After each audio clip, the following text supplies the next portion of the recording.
practitioners and peers. Practitioners.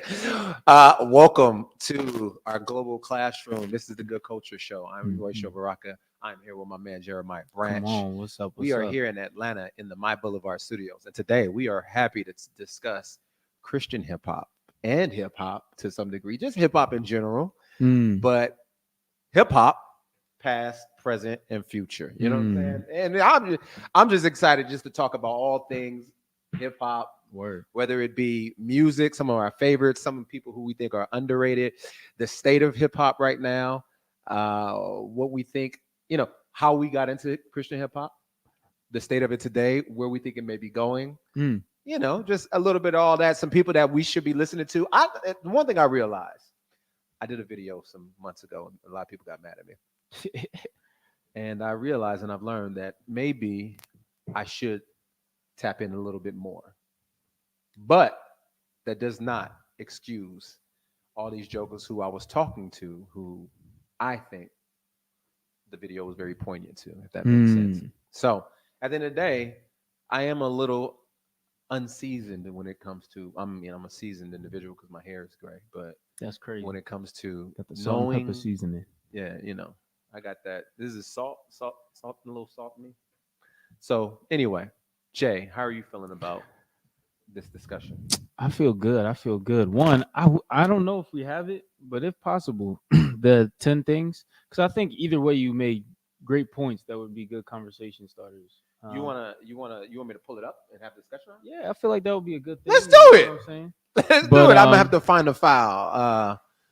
The actual list I wrote down. Yeah. But in general, excited for the conversation, excited for the guests we have. It's gonna be a good day. Yeah. So I do have it right here. So overall, I'm excited about this conversation. Let me talk about how I got into Christian hip hop. Yes, sir. Let me tell you about how I got into it. Yes, sir. That's what I was gonna ask. I want to hear. Go ahead and ask me the question. So how did you, the great legend Show Baraka? First of all, some people don't see me as a legend, and we're gonna have to change that by the end of this conversation. We're gonna change the narrative. We're gonna change the narrative. Come on. I'm a legend. Literally, are you gonna put out a late deluxe to your album, The Narrative? No, I'm okay with not being a legend. That's crazy. But I would like to. I'm gonna be up like on some Katy Perry, not Katy Perry. Yeah, Katy Perry. Taylor Swift. There we go. I got the white women mixed up. That's crazy. You gonna have your Eras tour? Well, no. I'm a remake all my songs and put them out there. Songs that I don't have ownership to. There we go. Albums that I don't have ownership to. The show version. What is it? They said Taylor's version? Yeah, the show. Taylor's, yep. Amisho's version. The Baraka version. The Baraka version. There we go. And so that'll be. So I have the rights to Talent 10th, so I can do whatever I want to that. Right.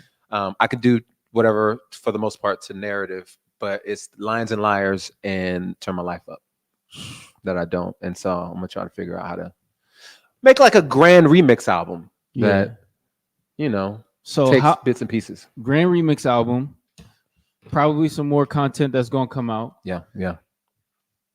When do you foresee you getting the greatest hits album? Because that's like obligatory. Unless you happen to die early, it'll happen. I mean, even then, it happens after you die. With all due respect, the greatest hits? With all due respect, I think the best that I can do is maybe an essentials.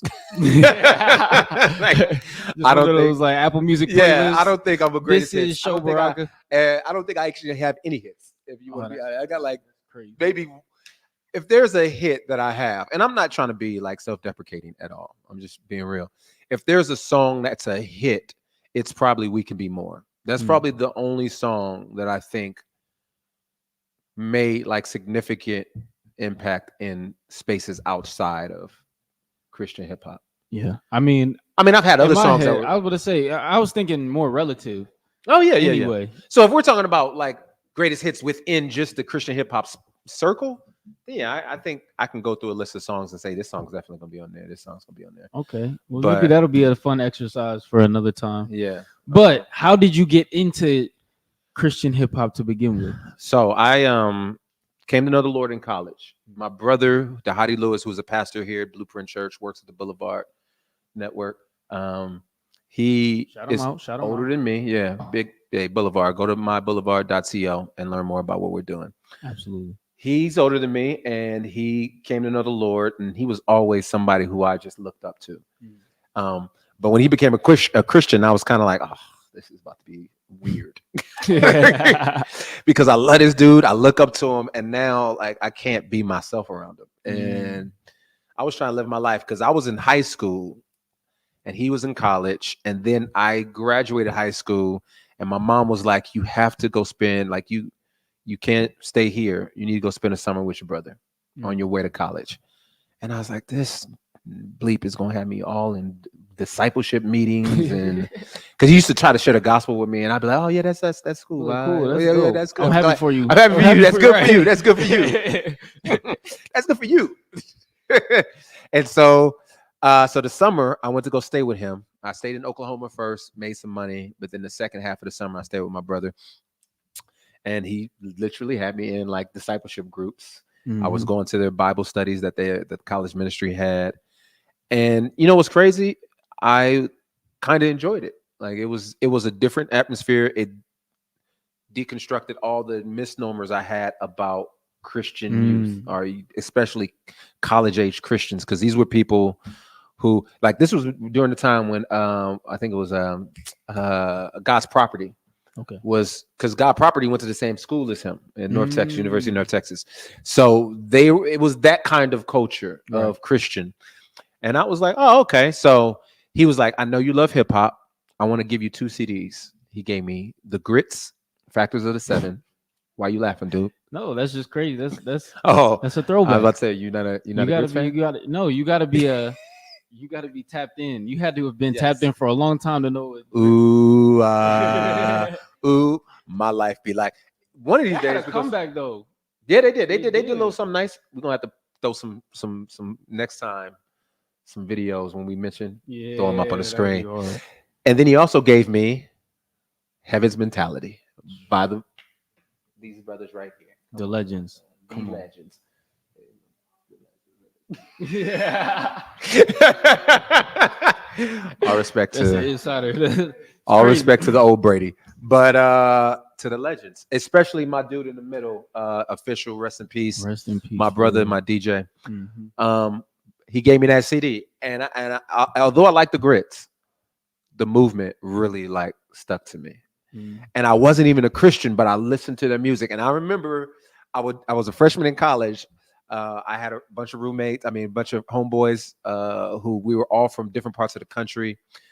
And when we would ride around in my car, I would play Cross Movement sometimes. And here I am, a non-Christian with non-Christian friends, going in and out from like Common to like Tribe, and then I throw Cross Movement in, and they would always be like, "Nigga, what you doing, bro?" Like, why are we listening to Cross Movement, bro? I'd be like, I don't know, I just like it. It just feels like conscious. It just feels like it's conscious music, my dude. It's that good conscious music. And then so I listened to Cross Movement all that year. Grits. Went back to Texas to stay another summer with my brother, but I worked a job. And now this time the discipleship groups and the meetings started to stick a little bit more. They started to hit me a little bit more.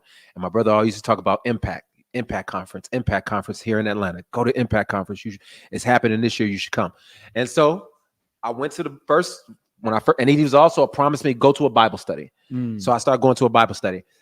I didn't like the Bible study I was went to a different Bible study. First day at this particular Bible study, they show a promo video for Impact Conference. Yep.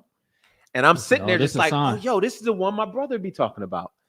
And not only did they show a video of Impact Conference, in the video is the Cross Movement performing. He's like, they will be performing at this year's Impact. And I was like, yo, that's the dudes I like right there. So I walk up to my man afterwards, Byron Johnson, much love to BJ, bad culture. And so I told him that I was like, yo, I ain't got no money, but I wanna go to this conference. And he was like, well, I don't know you, so I'm gonna need you to keep coming and we'll see what we can do. Kept coming.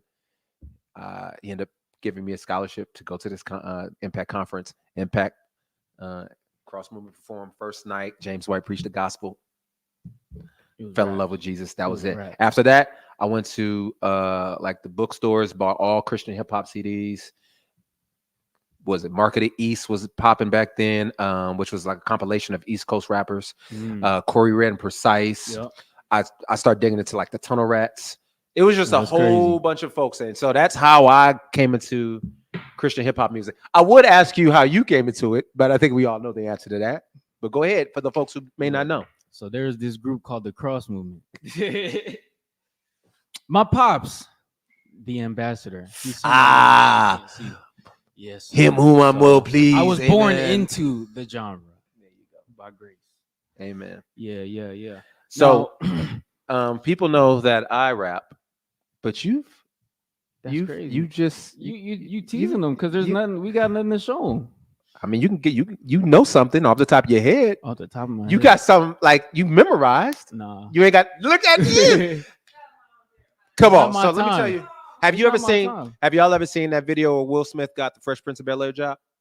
You ever seen where he talks about how he got the Fresh Prince of Bel-Air? Nope. All right. So basically, and I'm not gonna butcher it. It's a wonderful story. So if you ever go on YouTube, search Will Smith, how he got Fresh Prince of Bel-Air. So he's at party. He's hanging out. He's struggling at this point because he's broke. He's literally broke, but he's still trying to fraternize with wealthy people. So he goes to this party. Quincy Jones is there. Quincy Jones is like, I got a perfect role for you, my man. And he's like, oh, word. He's like, yeah, I got this script. He literally pulls the script out right now. He says, read it. So Will is like, okay, cool. So he's like, yeah, I dig this. He's like, all right, such and such is here from NBC. I need you to do like a performance right now for him. And Will's like, nah, I'm cool. Like, let me go home. Listen, like, ruminate over the script. I'll come back. And he says, Quincy Jones just goes off on him. Basically, it's like, brother, if you're going to work with that kind of attitude, you ain't going to never make it. He said, that's crazy. I'm going to give you 10 minutes, and then we're going to be in this living room, and you need to come in here and read this script for us. That's crazy. And he said, 10 minutes later, he did it, blew him out the water. That's amazing. Are you ready to do a little verse for us? You got something for me? You got a job for me? I got fans for you. I got people who will support you after you release this hot fire, Dylan. Excellent, man. One day I will. Okay. I promise. See, you know what? Some people don't want to be great, y'all. That's all I'm saying. Some people just don't want to be great. The road to great is different, in the world for the Fresh Princes than it is in the kingdom. So some people don't want to be righteous. I don't know. What am I supposed to say? What about don't want to be great? Some people don't want to be put on the spot. Some people don't. So, do you want to go into these lists of 10 things? Before we do, I actually wanted to. You noted some things in your own story, your interaction with hip hop and specifically Christian hip hop. Yeah. One, what was it about Cross Movement that stuck with you? I think it's very interesting. It was music that, as an unbeliever, you felt comfortable to smoke to or to play with your. That may not be a good thing, actually, but yes. Well, that's going to get into the question. And to play with your unbelieving friends. Yeah. But at the same time, the lyrics spoke to you in a way that helped prime the pump for regeneration. Yeah, regeneration and salvation. Absolutely. And I think that usually, the common critique is it's one or the other. But I do think you're gonna find, especially in today's day and age, someone that might say, "Yeah, I don't want to do the music that's going to be evangelistic because I want music that you could play around your unbelieving friends and they can smoke too." That's So one, what stuck out about Cross Movement that made it good for both, and good for you, and then two, what are your thoughts on that dichotomy? Before I get in that question, I want to encourage people. Hey, if you are watching, I don't know how many people watching, doesn't matter. Don't tell me. Comment. We're going to add, if you have questions, I want to answer those questions. Jeremiah, I can answer those questions for you. And we may even allow some people to jump on the live stream with us. That would be dope. Yeah. So if you want to join the live stream, hey, we'll do that. If you have questions, throw questions at us. So I'll reiterate that every now and then. In about 40 minutes, my man DJ Wado, the Christian hip hop DJ himself, the DJ Wado, brother, is a treasure trove of knowledge and information, but also a wonderful DJ. A lot of these DJs out here just spacebar DJs. They just hit tab but this brother, he's an actual DJ. So to answer your question, you're gonna have to remind me of some of that. But I think one of the things that I recognize about their music is, and this is, I've said this maybe on a couple, I don't know if it was a live stream or not, and this is no shot to like a lot of the Christian hip hop that was around before, like around when your father and them kind of started to boom. It just didn't feel authentically in the culture. It felt like it was a, you know, a parasite of the culture. It felt like it was possibly good theology and good teaching, but the music didn't stick. I remember a friend gave me I'm just gonna have to be real. A friend gave me a DC Talk album when I was in high school. He was a Christian, and at the time I didn't know who DC Talk was, but I just remember we met years after I became a Christian. I was like, "Yo, what? Remember that time you gave me that CD and I threw it out the car?" That's crazy. Because he was like, "Yo, I know you like Biggie. I know you like Tribe Called Quest. I know you like all these. Yo, you should listen to this." And I was like, "Oh, that's a crazy comparison." I was like, "Sir, it's nowhere near." And so he set them up for failure. Different lanes. He set them up for failure. It wasn't that their music Biggie was terrible. And Tribe Called Quest. Yeah, it wasn't that their music. Talk. So you know, Toby and all y'all, even though you're on my masters, Toby and all the, like, you know, your music was probably amazing. Your man set you up for failure. And so I was like, nah, this is not my type of hip hop. Right. And so reasonably, when it's just not your type of hip hop, you just throw it out. Yeah, and I'm like, nah. And so when I listened to the Cross movement, I felt like, you know, because Wu-Tang was popping, and I remember what's going on with this new thing looking like a Christian Wu-Tang. And I was like, well, all right. And then the skits, not the skits, but the monologues or the interludes in between songs where they're talking, I was like, yo, this feels like authentic. It doesn't feel like they're faking. And the analogies and the metaphors were solid. They were talking about things that were indelible to my heart. You're talking about like marches to Washington are nothing but long trips, prayer mail being sent to heaven with the wrong zip. And I was like, yo, it's a thriller in Manila, Jesus Christ versus every man's killer. And I'm sitting there just thinking like, yo, they not only are they authentically in the culture, they are like reckless. Like they're about that business, want all the smoke, calling out people. And there was this other part, and this is why I think this goes into why I think I didn't feel like it was anything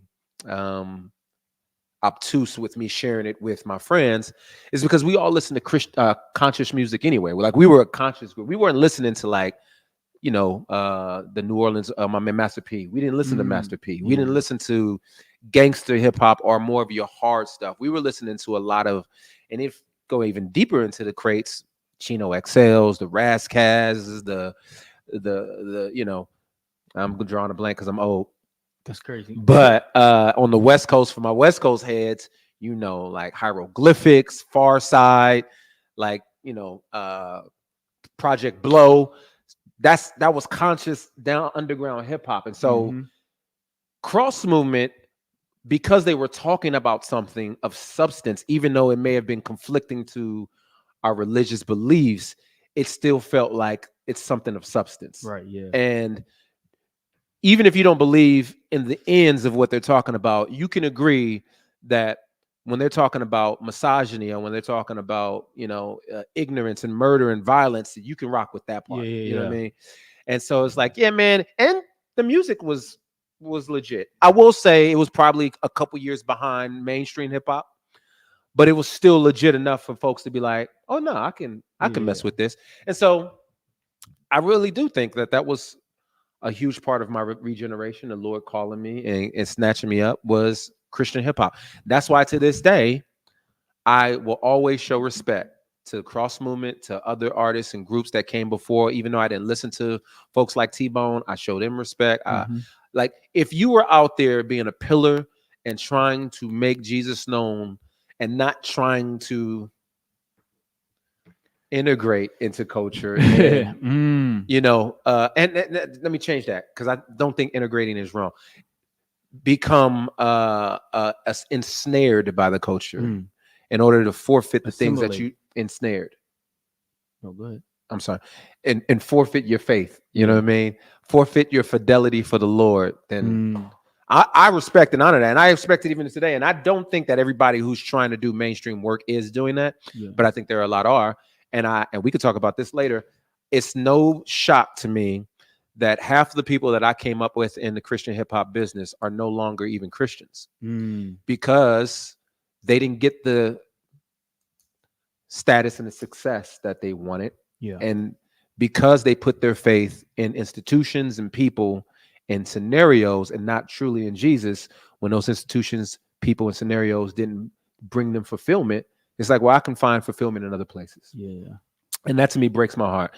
And there's a many of folks. We were listening to a lot of Christian hip hop in honor of this conversation. And as I'm listening to all these albums I'm running, like mostly people from like that late 2000s and 2010s. Like I was just counting off, like that brother's no longer. I don't know if he's no longer. I mean, he may still be a Christian, but I really can't tell.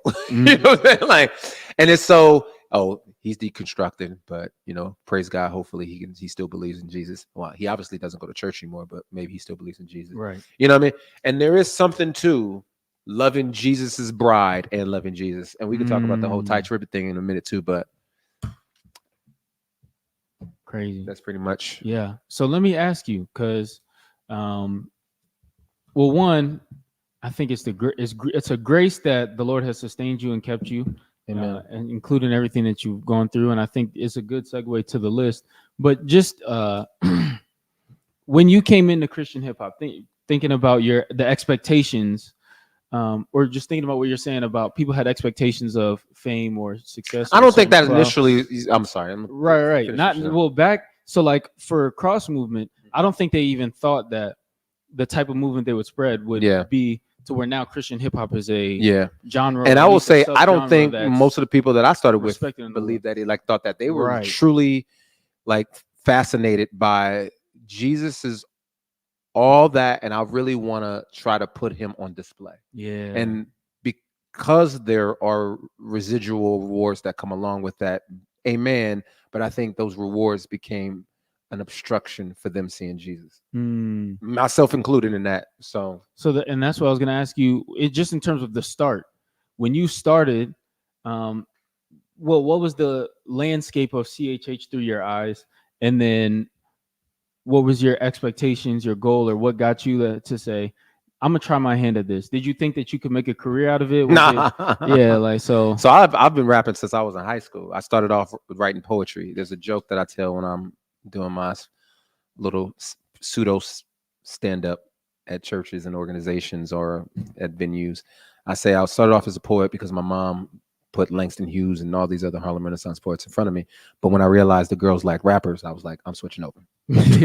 So that's really how it went, huh? Yeah, that's literally how I went. I was a poet. And so I started rapping in high school, had a rap group in my senior in high school. We got to tour with Missy. Now, when I say tour, I don't mean we actually got to tour and perform. We got to travel with her as like roadies. Yeah. So we traveled with Missy, with New Edition when they did their their comeback album. I don't know if y'all remember 702. 702. I got an old head back there. 702 was on tour with us. All right, so this is gonna blow your mind. We had an incident with Brandy. We got to meet Brandy, and oh man, how can I share this without feeling like? So anyway, I had a homeboy who was trying to holler at Brandy. This is back in the day, and there was another celebrity that was hanging out with her, and he was on some like being funny stuff, but like trying to act like he was her boyfriend. And he was like, yo, we're gonna have to go over here and ride on this, bro. Like, that's crazy. And the dudes I was hanging out with were like, they was about it. They weren't, I'm not gonna say they were gangsters. So our rap group, we lived in the suburbs. We were in the suburbs. But if and a lot of times people in Cali would move from like the hoods to the suburbs to try to get their kids a better life. Yeah, for sure. Now it's like, violence is everywhere. It don't matter where you live nowadays. But back then it was usually concentrated to like, your inner city. But people would move out. And so, they bring their knucklehead kids with them. And so there was 2 dudes in our group. It was a group of 4. It was me, my man. I don't know if I should be saying names because I don't know where these brothers are in life. So me and my other brother were like, we were the kind of dudes who's like, I mean, I ain't gonna back down, but if it was my choice, can we talk this out? Can we be can we be reasonable? Can we? But I'll throw hands though. But can we? But yeah, Can we talk? But do we have to? But do we have to though? So anyway, but the other 2 was like, no, we swing first and then we talk later. Mm-hmm. And so, yeah, they was like, hey, yo, such and such, and y'all know, I think y'all know who this celebrity is. Such and such is talking crazy on the phone, talking about if I come over, you know. And I was like, hey, what we got to do? But can we talk this out though? Yo, let me try and talk him down first. If not, I mean, we gonna pull up. But let me just talk to him real quick. So I say all that to say we had dope opportunities. So we actually got to meet with Death Row. We met with who else we met with? We met with a bunch of record labels, but everybody said the same thing about us because we were 17, and I think one of the dudes was 18, and our manager wouldn't allow us to cuss or talk about like sexual content. So imagine, we got to meet with Master P's label, No Limit. That's crazy. Everybody said the same thing. It's like, don't nobody want to hear good, positive music? And so that's a different era that they restricted you from talking like that. Because now they're trying to find kids. Right. Like that, and but, so you know, that's another topic. We had a song about Juanita. It was called Juanita. That was our best way of trying to be like innuendos. It was about smoking weed. And we were trying our best to like say we got to talk about something that so we tried to turn it into like a positive, but like we were hanging out with this girl named Juanita. That's crazy. But everybody was like, yo, y'all are good, but nobody wants to hear positive music. That's actually crazy because that's what they told Cross Movement. Like they had some like opportunities with big names that people would recognize. Like, I think I remember Wells talking about that before. Same thing. They were like, we like y'all are dope, but no one's right now, the way that music got around was the clubs. Yeah, absolutely. No one's playing this in the clubs. So that was radio, the biggest thing. And radio at that time, most of it's payola. So yeah, and so it was. Yeah, I don't even remember what the question was, my guy. So yeah, how you got into CHH? You were telling me how you got into rap and hip hop in general. Oh, how I got the transition to Christian hip hop and your expectations. Oh yeah, so I get to landscape. I get to rapping. I get to rapping with this group. My father's like, all right, you got to make a decision because I'm graduating. I'm about to graduate and nobody's like signing us. And we're performing. Black Eyed Peas. We did a showcase with Black Eyed Peas. This was before Black Eyed Peas was Black Eyed Peas. Yeah. This is when they had a black girl and not Fergie. Like, and everybody loved that because they were like, that's the joint. That's the jam. Turn that up. Play it again. So that was like their first hit. That's and they crazy. Was breakdown, like they were Cali, but they were like hip hop underground Cali. Mm-hmm. Jurassic 5, I don't know if y'all heard of them. We got to not do stuff with them, but we were in the studio with them. It's a bunch of other groups that I can't think of right now. But so you was tapped in, indoctrinated in hip hop. And so we were making noise, but we just couldn't get anybody to be like, all right, we'll sign you. We cut demos. We got to meet. We almost got to meet Rick James, which in hindsight would have been amazing. But we did his trumpet player or his saxophonist produced one of our songs. So the dude who's like, blow, Danny. So Danny produced the song for us. That's crazy. And Danny's all these side. Where's this song? Bro, I think I may be able to find it. That might be a bonus. We might have to I may be able to find it. Let me talk. I can't do two things at once. Yeah, we'll get back to it. We'll get back to it. We'll come back. So anyway, basically, it's dry out there, and myself and one of the other dude that's the dude who's not about them hands. Yeah, we're both like, hey, we gotta make a decision. Are we gonna stay home and chase this dream, or are we gonna go to college? My father didn't really make that option for me. He was like, yo, you're not leaving with me. Right. So if you're gonna chase this dream, good luck. Absolutely. And so I was like, well, I'm going to Tuskegee. And I wanted to get out of Cali anyway because of a lot of the trouble that my friends was getting in. I have a song on Lions and Liars called Forever is Tomorrow. And the third verse, I talk about a friend who, that's a real story. Like, I think 17 years in prison for like armed robbery and kidnapping. Mm-hmm. And I guarantee you, like, because of the type of person I was, think about Kendrick Lamar's Peer Pressure song. Yeah. If I wouldn't have left, I would have been with him. Like, he was my best friend, you know. But shout out to my man Stanley, living his life. You changed your life around out here, doing well. But I would have been out there with him. You know, my brother had a group. You know what? Anyway, so college, I go to Tuskegee. Yeah. You know, I click up with some dudes who love hip hop, but we're not like literally trying to really like make it. We're just like cutting demos. My man Corey Adverbs, my man Stealth, my man John Brooks, who's out here pastoring, Jay Brooks. We had a group called 35th Element. And we would be out there battling, rapping. And literally one day we did a battle rap with these other dudes, all from New York for the most part. And my man, Corey Everts, was a beast on freestyling. Like, I to this day, there's very few people that I could freestyle like him. And he embarrassed their whole crew. And so later that night, they ran up in his dorm and jumped him. Dang. And so they come to our dorm, because we stayed in a different dorm. So like 4 of us stayed in a different dorm. Like, yo, they jumped, his face all bloody, his clothes all ripped up. It's like, yo, we about to blah, blah, blah. And so we literally was like, we meet him. Now there's just like these dorms in Tuskegee. It was like 4 buildings. And now at this point in time, I'm going to Bible studies. Yeah. And so there's 4 dorms, and in the middle of those 4 dorms is like a little quad area where you can fellowship, but all male dorms, because the male dorms are separated from the female dorms.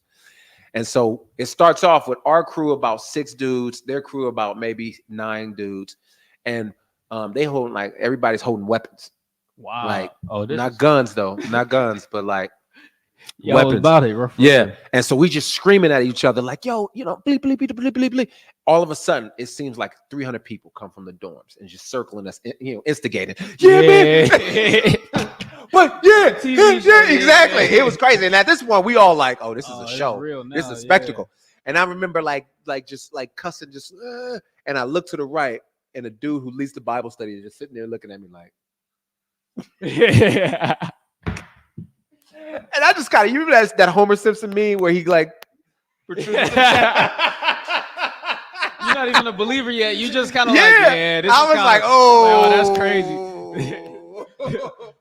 they wildin'. Yeah.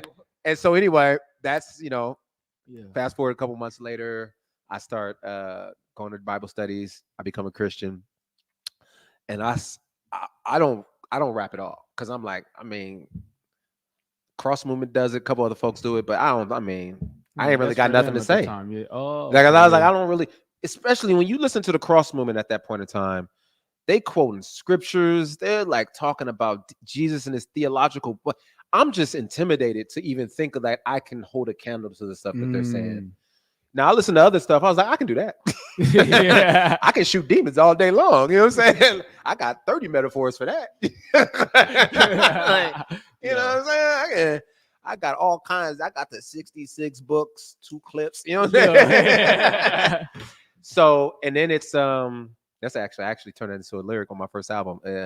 I got 66 bullets, 2 clips, and 1 cannon. Hey, come on, somebody! Come on. We need to. You know what? We probably need to spend a good 30 minutes just on my bars alone. That might be. I think we need to have a whole live stream just on breaking down shows bars. Hey, look, I'm gonna say this, and we're gonna move on. If there's people on, I got questions and thoughts, hit me up. But I know I may not be people's favorites, but I'll tell you this: there's a few things I'm extremely confident in, and that's writing, and that is lyrical ability. Yeah. So anyway, for about a good, I want to say year, I probably don't write unless it's for the purposes of evangelizing our campus, because I used to rap, as I said, with my crew 35th Element, and we would do all the shows, all the like yard, you know, as they would like stomp the yard kind of things, we would just be out there doing it. Then eventually what happens is I'm still trying to be cool with those dudes, but I'm like, man, I love the Lord now. So we actually had an apartment together, and them jokers would intentionally like be smoking weed, watching porn, knowing that, having girls over, knowing I'm like, bro, you know, I don't do this no more. So I was so radical by the point I moved out of the apartments that we had and moved back into the dorms with the Christians. That's crazy. That's how much I love Jesus. Amen. Do you love Jesus that much? Come on. That you would leave the mansion, huh? And move into a shack. That's them. I mean, they were actually both shacks, but so anyway, my man John becomes a Christian because he sees my life.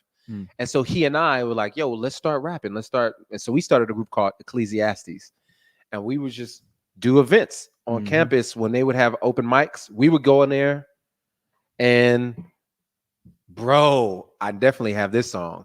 We had a song called It's the Word, the Whole Word, and Nothing But the Word. Anything less than Jesus Christ is absurd. Read the whole Bible and forget what you heard. It's the Word plus the whole Word, nothing but the Word. Hey.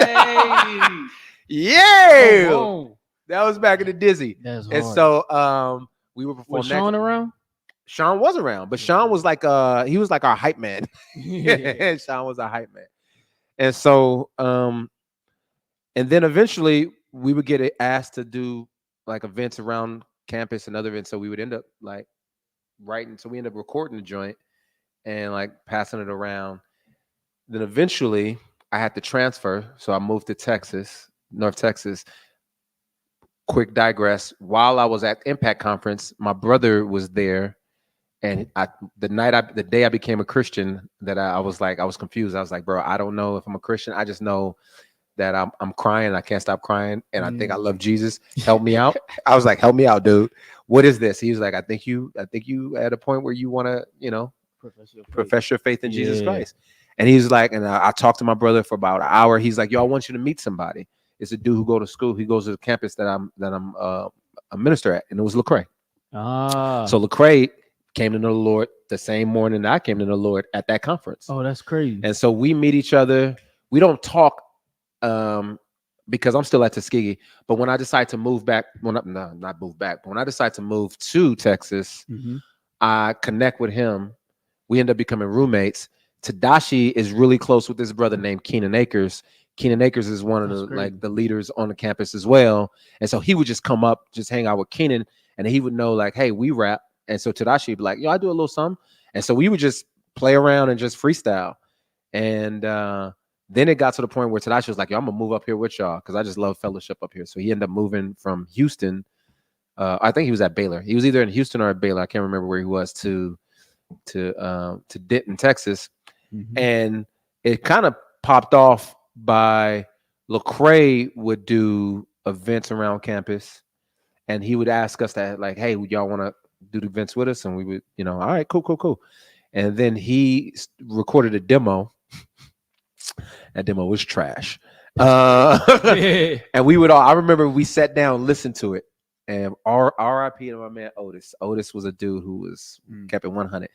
And he played it for like myself. I think Tadashi was there, Otis, maybe James Roberson as well. And we was like, bro, you much better than this, bro. Like you're like when you freestyle, you kill it. But this album is not indicative of of how good you are. So he went back. That's real that y'all kept it. Yeah. Real. So he went back to the drawing board and then he made Real Talk. That's crazy. And so Real Talk was an album that he made, and he started performing those songs at like juvenile detention centers. Then they started having him come to this camp called Kanakuk in KAA. He would perform there. And during this time, he asked us to feature on songs. So I'm on like The Church. I think Tadashi's on a couple songs. And then from there, we meet a dude, Ben Washer. Ben Washer is like, yo, we got to turn this into like more than just you traveling. So Ben Washer, by the way, I think there's a documentary coming out on all this. I don't know when. It was supposed to be, I don't know. I know I did an interview. And it was a legit, like, serious documentary, not like somebody with someone pulled their iPhone. Yeah, exactly, like a legit documentary. So y'all keep your eyes peeled to whenever that comes out. But so they actually start a label, and Lecrae is doing stuff, and we come to perform with them. We do a show. At this time, what are you doing with your life? I'm still in school. I think I'm still in college. Oh, I think Lecrae's. I think he's still in college as well, but yeah, so I'm definitely still in college because my album came out in 2007. I graduated in 2006, and Lecrae's dropped in 2004. So I'm in college. My wife is pretty much the breadwinner in our house, providing, making sure that I graduate. But I also work too. So I worked at an insurance company, like an auto insurance company, taking calls. People call in. I'd be like, yeah, no, you can't do that with the policy, sir. You have to go ahead and you might have That's to send it crazy. But so yeah, I'm working insurance, going to college. We That's have dope, though. 2 children by the time 2006 rolls around. And we get an opportunity. So I don't remember when your father moves down to Texas, but he starts going to DTS. My brother is at DTS around the same time. Word. And so we always used to like invite cross movement to events. Yeah. And like, hey, come out to Denton to perform and bring the students. So that's how my brother got to know Deuce through that and Impact. They kind of remembered me from our Tuskegee group because we would travel to go see them perform. If they were anywhere close to where we were, Tuskegee would come deep. Yeah. And so we would go to Atlanta. We would go wherever they were. And so they remembered. They'd be like, Tuskegee. And I'm like, yeah, Tuskegee. And so when he started kicking with my brother, then it became not just Tuskegee. It was like, oh, you Hottie's brother. Word. And I was like, yeah. So then what happened was your father would come to speak at our Bible studies and in our little retreats we would have. And then the Hottie would be like, yo, these little knuckleheads rap too. And, I'm sure your father was like, oh, okay. Yeah, I tried to get him to do this live stream today, but he's a sucker. And they said he couldn't crazy. do it. You can't disrespect my papa. No, I'm gonna talk bad about him. And so he would come through. Yeah, I told him I got diss track ready for him. Just say one disrespectful thing, Mr. William Branch. Hey, Pops, look, Pops. If he does something, I'm sliding. I'm standing on business. Hey, you better, you'll rap then, won't you? I rock behind. You'll rap then, will you? You'll have a verse. I will. I have a whole diss track for you. All right, I got all. Look, that's crazy. Ain't nothing but diss tracks for all you suckers. All you suckers. All y'all. Mine's coming off the dome.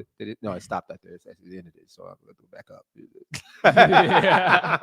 Nah, that's really just lyrics. It's not really diss tracks. I mean, some of them are diss tracks. That's crazy. But mostly just lyrics that I haven't used yet. All right, let me finish the story. We go to these questions. So then I go to your pop starts coming around. He kind of starts blessing us in a sense like, yo, y'all have something. But I think what he really loved about us is that we were on fire for Jesus and we were crazy about making disciples and being a part of our little community. Denton was something special. Tuskegee was something special.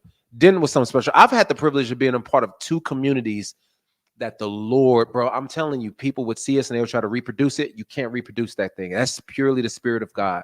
True revival.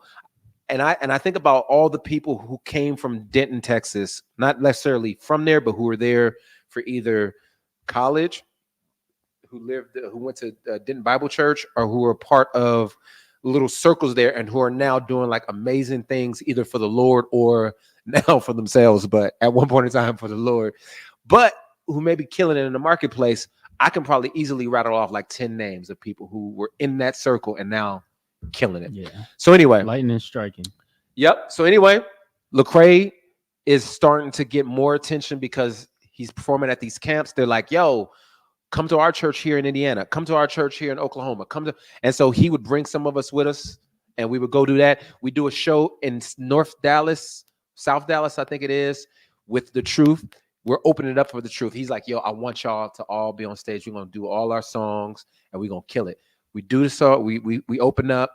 Truth comes out there, murders it. Backstage, we meet Kirk Franklin. Oh, wow. Kirk Franklin is backstage. With Kirk Franklin is his son and this other little hobbit dude named Trip Lee. Yeah. And Trip is like, hey, man, I love y'all music, man. I love what y'all do, man. And so I was just like, Trippy's a grown man now. That's a grown man with some kids. I don't know why I even did that voice anymore. Crazy. Love you, Trip. Love you. But yeah, he's there with Kirk Franklin, and he's like, yo, I love what y'all doing. And Lecrae's like, well, let's connect, And so they connect, and from there, boom, boom, boom, it just takes off. Like, that's crazy. And so then Lecrae's like, bro, I want everybody to know my team. Like, I want us to be put on like kind of like the cross movement. Right. So then we like, well, let's do a compilation because 116 started off just as a bunch of dudes who were rowdy on campus. Yeah. So like my man BJ, who's my brother-in-law married to my sister, BJ Thompson, Lecrae, and another dude named Clint Washington, who no longer is with us, passed away during COVID. Rest in peace. I think they were the main three. Oh, and Tadashi. They were the main three who were like walking around 116 in it. Like they would have the big tall tees, and they were just like unashamed of the gospel. I was like, I'm cool. I'm not about to wear those. And but I was like, I'm down for the cause. And so he was like, let's make a compilation album. So that's was the 116 compilation came from. And then we ended up meeting like Thizzle and Jason and other folks. And then it just took off. And then later they were like, would you like to make an album? And I said no for many years. I was like, I'm good. Because I just wasn't one, I think there's a lot in even why I would say no. Part of it was, and I think I remember, you can probably go back to a DJ Wado interview. I struggle because I'm a competitor. And I've always known, like, if I get into this Christian music thing, I'm gonna want to be the best. I'm gonna want to smash. Like, I don't know how I can handle this. You know, the other thing is I didn't really see artists like me for the most part, because everybody was either extremely boom bap East Coast, or like your Shylin kind of lamp mode, or they were kind of like what Reach was doing, or Grape Tree. Or Tunnel Rats. So I wasn't Tunnel Rats, although I'm from the West Coast. I wasn't Reach Records, even though I was a part of that crew. Because they were more like at that time, like the Little John, you know, like turn up crunk, like was the word we were using. But I respected it and I loved it. I was just like, I don't want to necessarily make music like that. I saw these dudes from Chicago, and I was like, I want to make music like them. Kanye, Lupe, Common. But I was like, I don't know if I'm good enough to make music like that. But that's what I want to do. Because I'm not that kind of artist. I want people to hear the lyrics. I want people to be like, wait, hold on, did you hear what that brother said? And there were artists out there like that. I remember Jay Silas was a dude who I thought was like that. I remember Shaolin was like that. There were R. Swift. There's a lot of dudes who I thought were like that. Crazy, so anyway, the landscape back then. Yeah, it was bars on bars on bars. Corey Red was like that. But it was just the music. I wanted to make soul music, like Kanye. I remember a quick story, and we're gonna get to these questions. I remember Kanye's album, the first album, Late Registration, not late, College Dropout. College Dropout came out, and I was a Christian. And by that time, I was no secular music at all. I was zero secular. I was one of those dudes who broke all the CDs. How far were you in your walk at this time? It was probably 4 years in. Okay. I think and you was no secular music for 4 years, or you just stopped at a certain point? I was pretty much, once I became a Christian, it was Fred Hammond, Kirk Franklin. Yo, y'all remember, have you ever heard like Winans Face 2? Winans Face 2? The kids. They were the kids of the Winans. Bro, I only know the Winans. That was like what's my man? What's my dude? The two brothers, they do the song I'm Moving On. John McReynolds and the dark-skinned dude who's on the song with him. I don't know. Jonathan McReynolds, I know him. Goodness gracious. He's back and forth. He's a Christian artist sometimes, but he's, I don't know. But anyway, about them. They were making music like them back then. Okay, yeah. And that was pleasing my soul. So I was like, okay, yeah.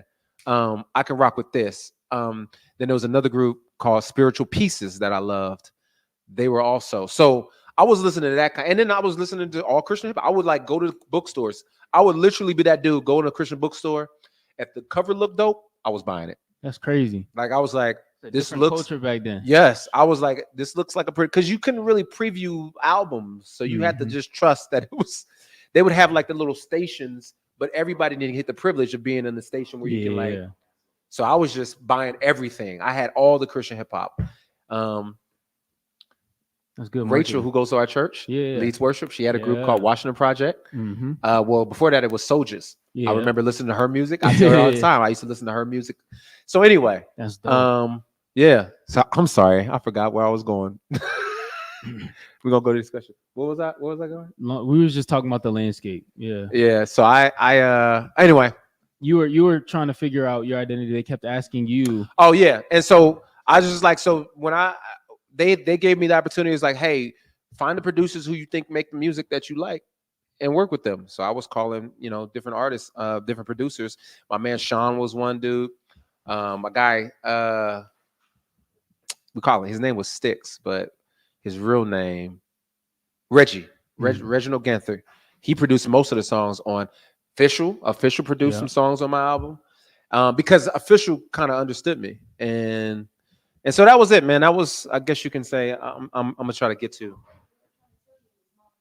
Molly Music. Molly Music. Okay. So the kind of music that Molly makes and Jonathan McReynolds, like Wine is Phase 2, it was kind of like this, easily could be mistaken for like some good love music. But it was definitely gospel. And yeah. Wado, tell Wado we about. All right. Before we throw Wado in the chat, let's go ahead. A lot of times, the zeal of the young believer is so high, it's natural to get involved in the church in a way that speaks to you, hip hop. When that zeal leaves and or life happens, they fall away.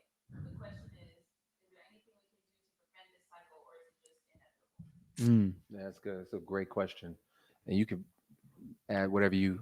Okay, yeah. You want to repeat it? Just repeat the gist of the question. So basically, there are a lot of individuals who come to the faith at a young age, and the zeal is high, and then at some point it begins to become tapered. How can we help, I guess, affect change in that area so that people aren't gun-ho and then they fall off? I think the Bible is clear about this. Don't anoint or give young people particular positions too early because of this very thing. You want somebody, and I think the Bible is clear, like it doesn't say this, but I think this is the reason why. You want people who are seasoned, people who've been through some things, who understands what it means to suffer. And that's what I think the problem is too many of us think Christianity comes without discomfort, or if it does come with the discomfort, it's discomforts that we can deal with. And if we can't deal with those discomforts, then we begin to question who God is. But the problem is that suffering is a part of the Christian faith. I've said this probably on this podcast a couple of times. But when he calls Paul from the road to Damascus, the thing he sends Ananias to go to share with Paul, he says, tell him how much he's going to suffer for me, for my sake. How many of y'all will come to the Lord if the call was, hey, Jesus wants you. He wants all of you right now, but he wants you to suffer for his sake. And then Paul even says, like, going into each town, he said, the Holy Spirit let me know I was going to suffer when I got here. I'm going to take all these eventually L's. like for some of us, eventually, as soon as he said, yeah, you're going to suffer here, he'd be like, guys, I think we got to go. I don't think I'm going to go to this one. I'm going to tap out. I just suffered in the last 3 you didn't call the wrong person. I need a break. Facts. And so, yeah, I think there's a sense that now, specifically, I think to answer that question in the context of what we're talking about, it's easy for me. And I want to be. I don't think I pursued any of this platform with ill intentions, but I would be lying if I didn't think that, man, it's great that I'll have an opportunity to be like Cross Movement. Now, that doesn't mean I want to do it for ill intent. I want to do it because I've seen them bless me. I've seen them bless thousands of people. And I feel like the Lord has given me a gift. I want to do that. I want to bless other people. And so because there's that opportunity for celebrity or that opportunity to be a blessing or to be an impact, there's a benefit. There's a benefit to coming to the Lord, especially if you are a rapper or you are articulate, you have some sort of gift. The moment that platform is no longer applauded in the way that you want, then the question is how deep is your faith? How deep are your roots? And I will say the reason why you may want to hold off young people from having platforms is because you want to see how real they are, like how deep those roots truly are. Yeah. And I'll say this question real quick. That same gentleman who paid for me to go to Impact Conference, months later, I walked up to him because I was hearing all this stuff about discipleship from my brother, from them. I was like, yo, I want to be discipled. And so I walked up to him. I said, hey, would you be would you disciple me? He looked me in my face immediately and was like, no. Wow. And I was so puzzled. I was like, wait, first of all, like ain't this what you're supposed to be doing? Yeah. Like if a person says, will you disciple me? And he said no. And I finally realized why he said no months later. He wanted to see like how serious I was. Because I was new to the ministry. He saw that I was charismatic, how quickly I integrated into the space, and now I'm popular amongst the. He heard of me when I was out there. Tuskegee's a small campus. At that time, I think it was only 3,000 students. So I go from being I'm not gonna make it seem like I was the most popular cat on campus. Wasn't, but I was, out there doing my thing. Now I come into this Christian space. He's like, are you here just because you want attention and you want to be a performer, or are you here because you really truly love Jesus and you want your life to be changed? And I guess I had to show him in so many ways that I am here because I truly want to be a part of the fellowship. And as Peter and them say, when Jesus says, are y'all gonna leave me? He's like, but I ain't got no other place to go. I've tasted the fruits outside. I've seen what they can offer, and it's nothing but tension, conflict, death. Yes, there's moments of pleasure, but those pleasures don't last. I want to see what you guys are offering. Right. And at some point, he was like, all right. Still. Is Wado on? You want to throw that question in as now? Next question will be much shorter. The next question is, Yeah.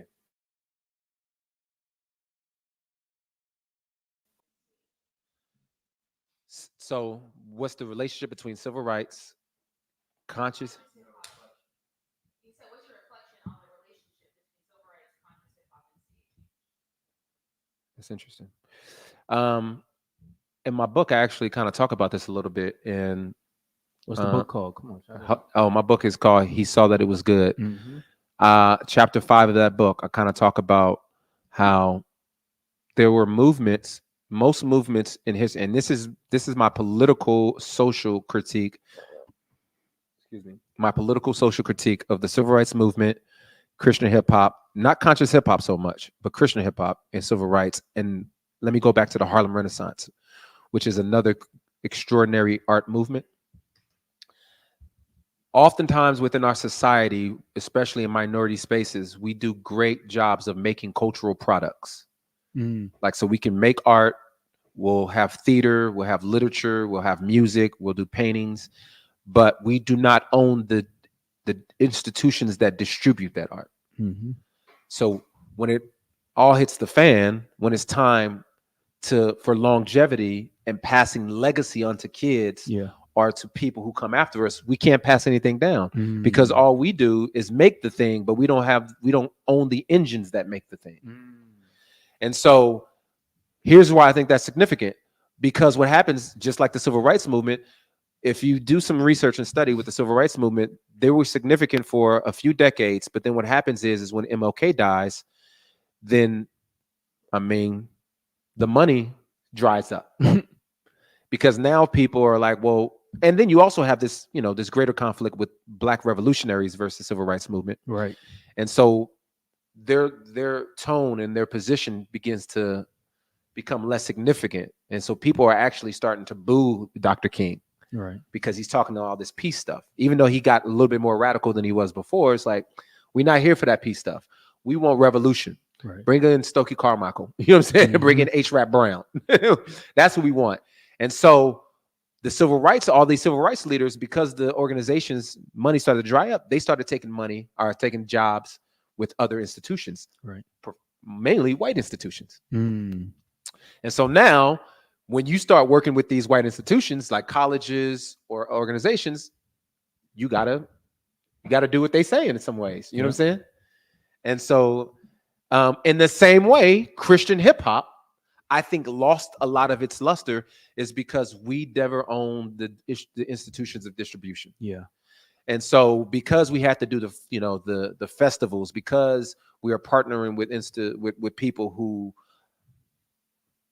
turned our interest in certain directions, we began to say, how can I sustain the platform by hitting all the festivals rather than really preaching and speaking to the audiences that I have an affection for? And so therefore what happens is people, they had to do big pivots later, but for the most part, when you were busy doing Creation Fest and you have Michael Browns and Oscar Grants and Trayvon Martin's happening, you're not speaking to those people, and the black Christians are wondering like, why aren't you speaking to these issues?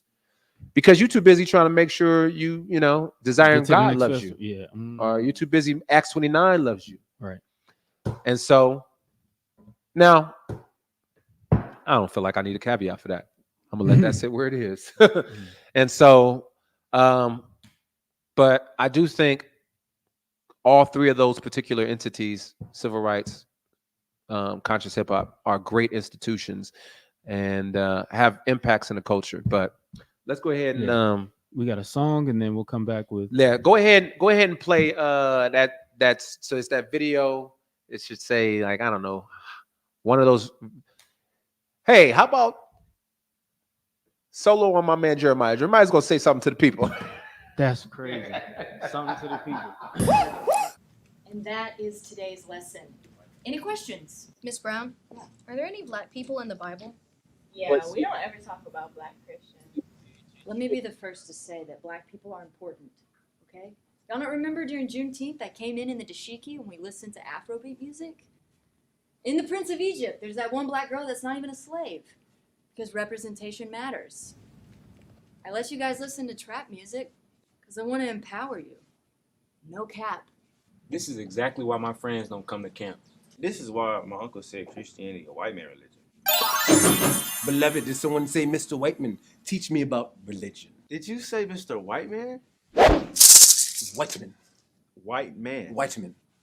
Whiteman. White son, take the Jim Crow out your voice, Whiteman. Future laureates, what have you been learning in class? Man, we've been learning about Christianity and Juneteenth. Beloved, have you not seen the documentary Juneteenth, Faith and Freedom? Have you not heard of Shinote Cyprian, the Rock-Hewn churches in Lalabella?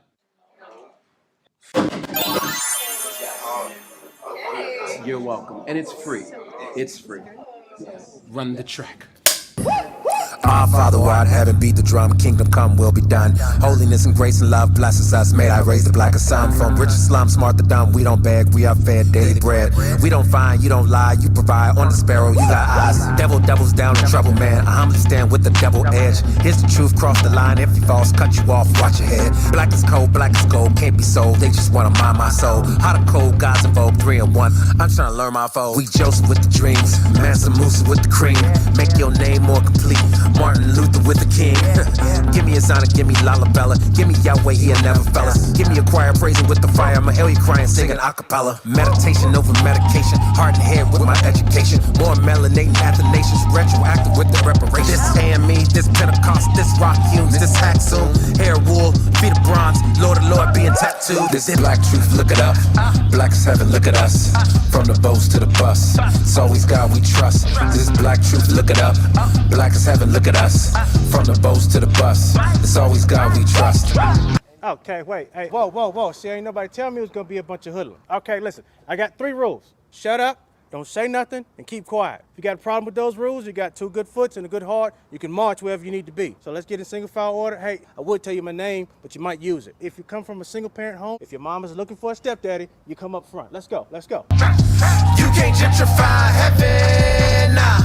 You can't gentrify heaven, nah. You can't gentrify heaven.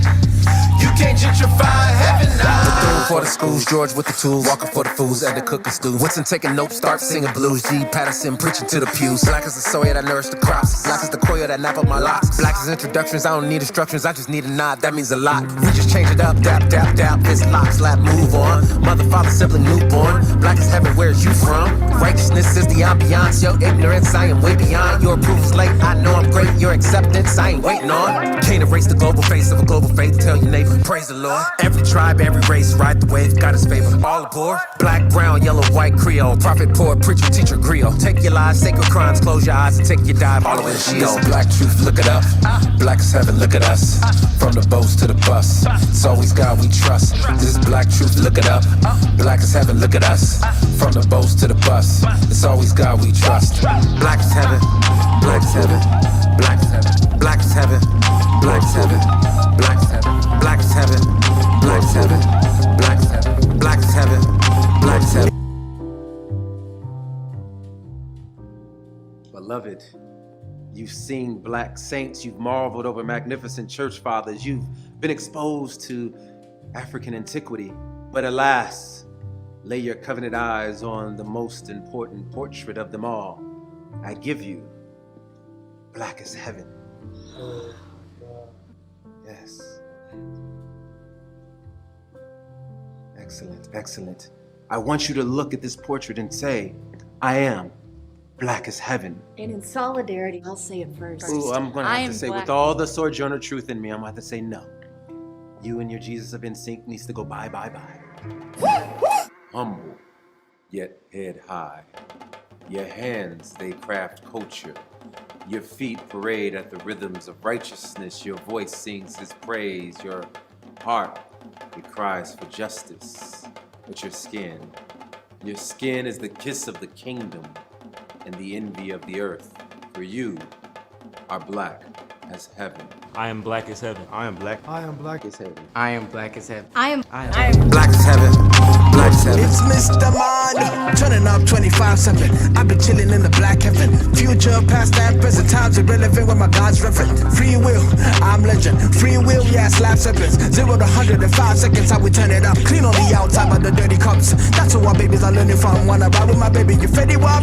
Be right, grace and peace, where we from. Banaba, yes, Christ. If I feel I'm gonna be the betit. DM fool, DM winner Zeke. Black or white, Jew or Gentile, this is the kingdom. Black as heaven. This is black truth, look it up. Black as heaven, look at us. From the boats to the bus, it's always God we trust. This is black truth, look it up. Black as heaven, look at us. From the boats to the bus, it's always God we trust. Black as heaven. Black as heaven. Black as heaven. Black as heaven. Black as heaven. Black as heaven. Black as heaven. Black as heaven. Black as heaven. Black as heaven. Black as heaven. This is black truth, look it up. Black as heaven, look at us. From the boats to the bus, it's always God we trust.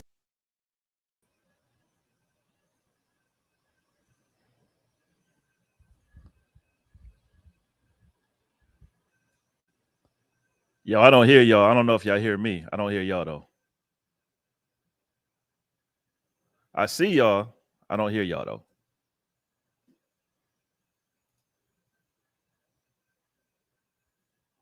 Let me see something. 1, How 2. about now? How about Can you hear now? me? There we go. There we go. There we go. Excellent. All right, excellent. All right. All right, my man. So first of all, let me say this. It's a privilege and honor just to have you on with us, man. Y'all don't know, Wado and I go way back. Like, Hey, when you was talking about Denton, I met you when your wife was still the breadwinner. I met you during that time. that's right. you met us. So I did the album release party for Turn My Life Up. Turn My Life Up. Yep. And I flew you. I don't know if I paid for you to fly in or Now you paid for me because I ain't had the money to come. You definitely paid for it. So you flew in, you DJ'd and hosted my Yep. album release party. Yep. And that's when we connected. I remember we hit traffic. It was like 2-hour traffic. I had to detour. Yes. Yes. It was crazy. Yeah, that was man, those were some fun times though. And I just want to say this, man. I enjoyed hearing you share all those stories. Like there was some gaps. Like I've heard you tell your story a lot. I've heard Lecrae, obviously Tadashi. I've talked to y'all about your stories. Yeah. There was still some gaps that you filled in for me, even in that. And so man, you gotta keep sharing your story because that's Black history for real. Let's go. Yeah, that's Black history, bro. Anything you want to know? Like, is there a question that you? Man, we're gonna have to. I'm coming to Atlanta in a couple weeks. We're gonna have to do that, bro. I'm serious. Oh, absolutely. Yeah, I'm serious. Yeah, I can kick Jeremiah out, and you could just. Yeah. Yeah, we got a spot. It's all good. It's all good. Hey, Jeremiah, it's good to connect with you too, man. I done heard so much about you over the years, like years of hearing about you. So it's just cool to just connect with you, bro. For real. Yeah, absolutely. Absolutely. It's cool. I mean, Pops, you know, you and Pops got a dope relationship. He speaks very highly of you. Yeah. I think we met once or twice. You came through North Carolina and stuff. So, but huge fan of your work. In terms of you saying you've heard all the stories is kind of an understatement for people that don't know, because you're like, you've covered the story of Christian hip hop for a long time, and you're like one of the foremost in it. So mad props to you. Anybody that's watching, listening, gotta give you your flowers now. So you know let me say this. Apparently, we're gonna give him his flowers, but somebody else is giving him his flowers. You're being inducted into Gospel Hall of Fame or Christian Hip Hop Hall of Fame. Yeah, which is nuts. Like, like that's one of them things. Like, you know, you was mentioning earlier, like, you know, when you first start doing this, I didn't even know there was a Christian rap community for real, much less a industry of any kind. And so to be doing this as long as we all been doing this, and then someone call you and say, yo, we starting this Christian Hip Hop Hall of Fame and we want you to be one of the first inductees, is like, are you serious right now? Like, it's like I still am having difficulty wrapping my brain around it, because I never thought I'd be in the Hall of Fame of anything in my life, and much less a Christian Hip Hop Hall of Fame. But it's humbling, man. Like, I think about all the people that have influenced me. I mean, you mentioned DJ Official. Like, if I didn't see DJ Official DJing at Rap Fest one year, I don't know if I'd start doing Christian hip hop. I don't know. That's crazy. Like, that's real. You know what I mean? Yeah. You know, obviously, you know, for you, it was Factors of Seven and Heaven's Mentality. I went to the Christian bookstore. The 2 CDs I bought was Art of Translation and Holy Culture. You know what I mean? And so, you know what I mean? It's just like, I think through all those different people that have influenced me, and then for someone to say, well, man, you've influenced people so much that we want to put you in the Hall of Fame too. It's humbling, bro. I ain't even gonna lie to you. Bro. Let me say this though, and I don't want to spend all day going back and forth giving each other flowers. We got to talk about some stuff.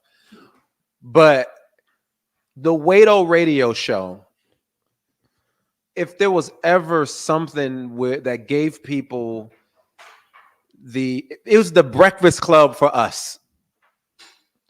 And you put people on, you mended relationships, you pushed the culture forward. And I don't know if people give you the credit that you deserve, but I think this is apropos of how much of a staple you are in the community, bro. You deserve it.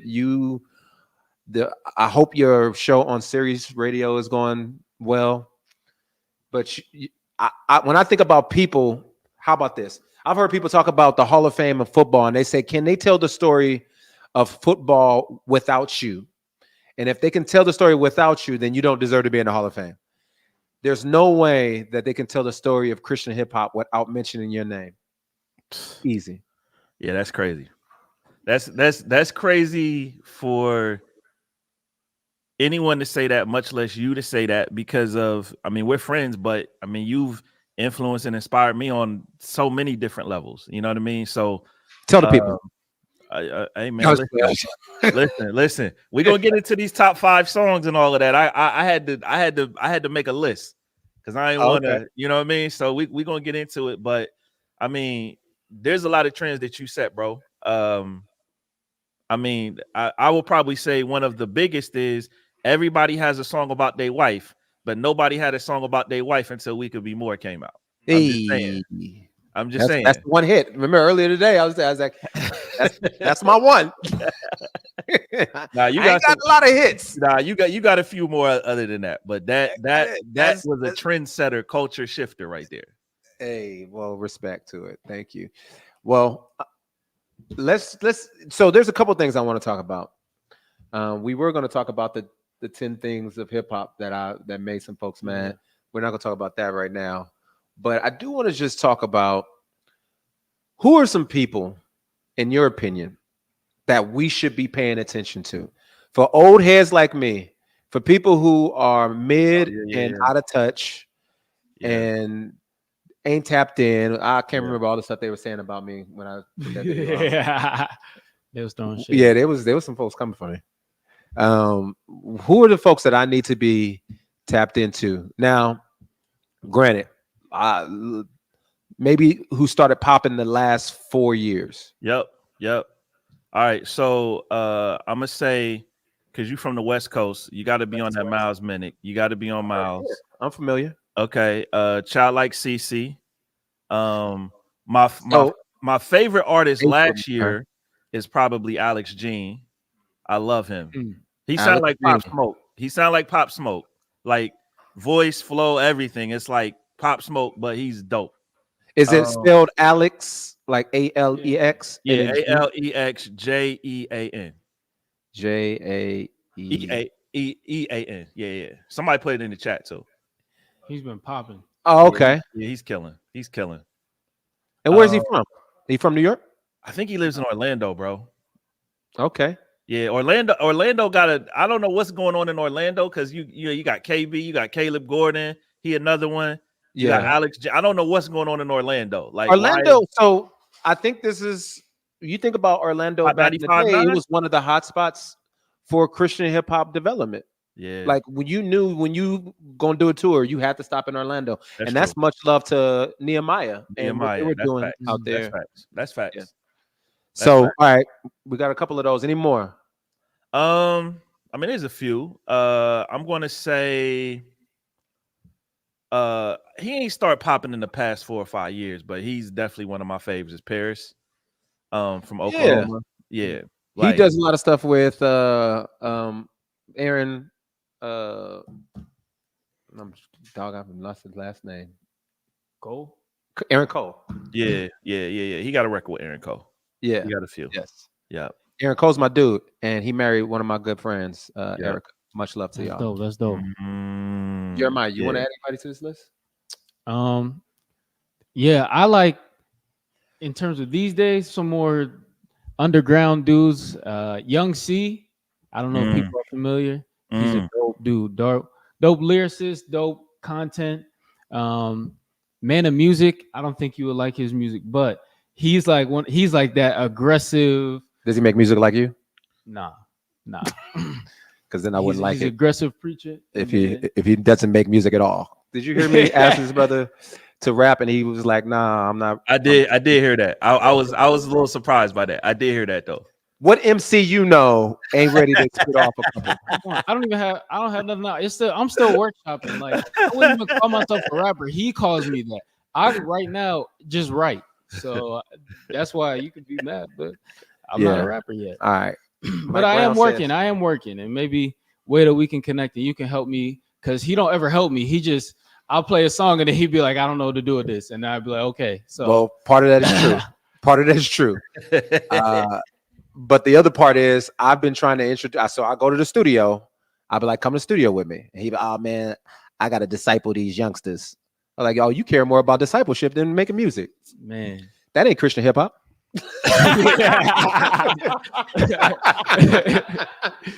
Yeah, like you ain't going nowhere. Apparently, you ain't learned nothing. But I got one more. I got one more for you, show. All right. I know you'll like this dude, Bats. MTM Isaiah. Bats. Yeah, BATTZ. He's a dope young lyricist. Yeah. A little bit more of a boom bap style. He reminds me of like West Side Gun. Okay. A little bit. You know what I'm saying? But yeah, he's dope. MTM Isaiah in dope. New York. And a dude that rolls with him a lot, Shondi. And he's here in ATL at 2819 Church, and they're really dope. Yeah. All right, so I'm writing these down. I'm really getting old. I'm forgetting because there's a couple dudes that I really like. My man here in Atlanta, Bars. Goodness gracious, does killing it on Instagram and Bars Nutty? No. I mean, maybe I don't know who that is, but yes, maybe they're killing it. It's all good. I got a song. Back. I got a song in my, or a couple of his songs in my. But anyway, so let's talk about how you got into Christian hip hop, Guido, real quick. Yeah. All right. So, I went to Howard. I'm an HBCU alum too. I went to Howard. TU? I'm sorry. No. It's HU. Not TU. I mean, No, I know y'all tried to steal it. I know y'all tried to steal it. I know. I respect it, but you got to respect the originators. So I went to Howard. And I started DJing there, and I mean, I'm doing clubs, parties, like all of that stuff. And because it's DC and it's Howard, there's all types of celebrities that roll through. I've done stuff with Busta Rhymes, Alicia Keys, Eminem. Like, I had a legit career and opened up for DJ Clue and the Ritz. Literally, someone gave me Mace's book Revelation as a graduation. Pastor Mace. Pastor Mace. Gave Not me Mace's Pastor book. Mason in Philadelphia. No, not Eric Mason. Mace from Bad Boy. Mace from take that Mace. Yeah, take that Mace. Mace from the sports show with him and Cameron, like that Mace. And Paul's Mace. Yes. Yes.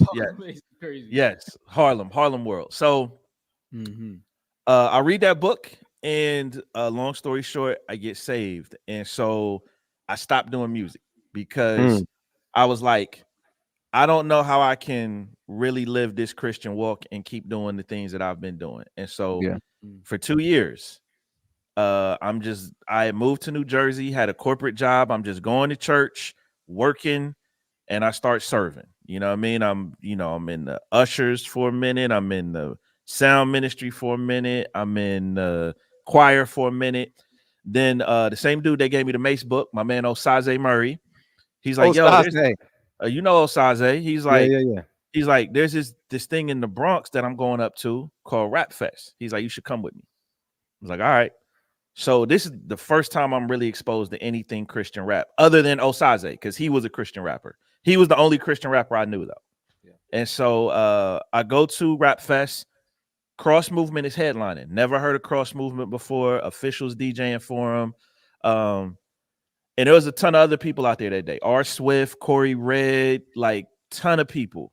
And so I see this whole thing and I'm just like, yo, there's like 3,000 people at this thing. Like, it's humongous. And I don't immediately say, oh, let me start doing Christian rap. I said, I want to hear more music like this. And so I go to a Christian bookstore. That's where I got the Grits and the Cross Movement CD, right? I gravitated a little bit more to the Cross Movement CD. The Grits was cool, but then I just started buying more music. And then long story short, probably about a year after that, a classmate of mine at Howard, so I'm living in Jersey at this time, she's going to Duke Divinity. And she calls me and she says, hey, I'm doing this concert at Duke with Mary. I need you to come DJ. And I'm like, come DJ? I'm like, I don't even have Christian music. Like, because at the time, Serato was not even a thing. So it was like, if it was either vinyl or nothing. Right. And so I was just like, I don't have Christian vinyl. She was just like, just come anyway. Yeah. She was like, just come with what you got. So I'm DJing this Mary concert with like Dr. Dre Next Episode instrumentals playing and Jay-Z Give It To Me instrumentals. I'm sure you heathens at Howard like that. Well, this is at Duke though. This is at Duke. She flies me to North Carolina. Same thing. This is at Duke. So I do that, and then I come back, and about 6 months later, my youth pastor is like, he said, hey man, you got this gift, like you DJ. He was like, you're not doing anything with it though. You need to figure out how to do something with it. And so this is like 2005 or 6 at this time. And I'm like, okay, all right. So long story short, we end up doing this coffee house, which were huge back then. I DJ'd as like an open mic night. And then I don't know what possessed me to do this, but I said, I'm going to start a podcast. And podcasts were not like a thing. Like everybody does podcasts now, right? Like podcasts were like, there was no podcast app. There was like, you had to tell people what an RSS feed was and all this crazy stuff. I don't know what possessed me to do it, but I said, I'm going to start a podcast playing Christian rap music.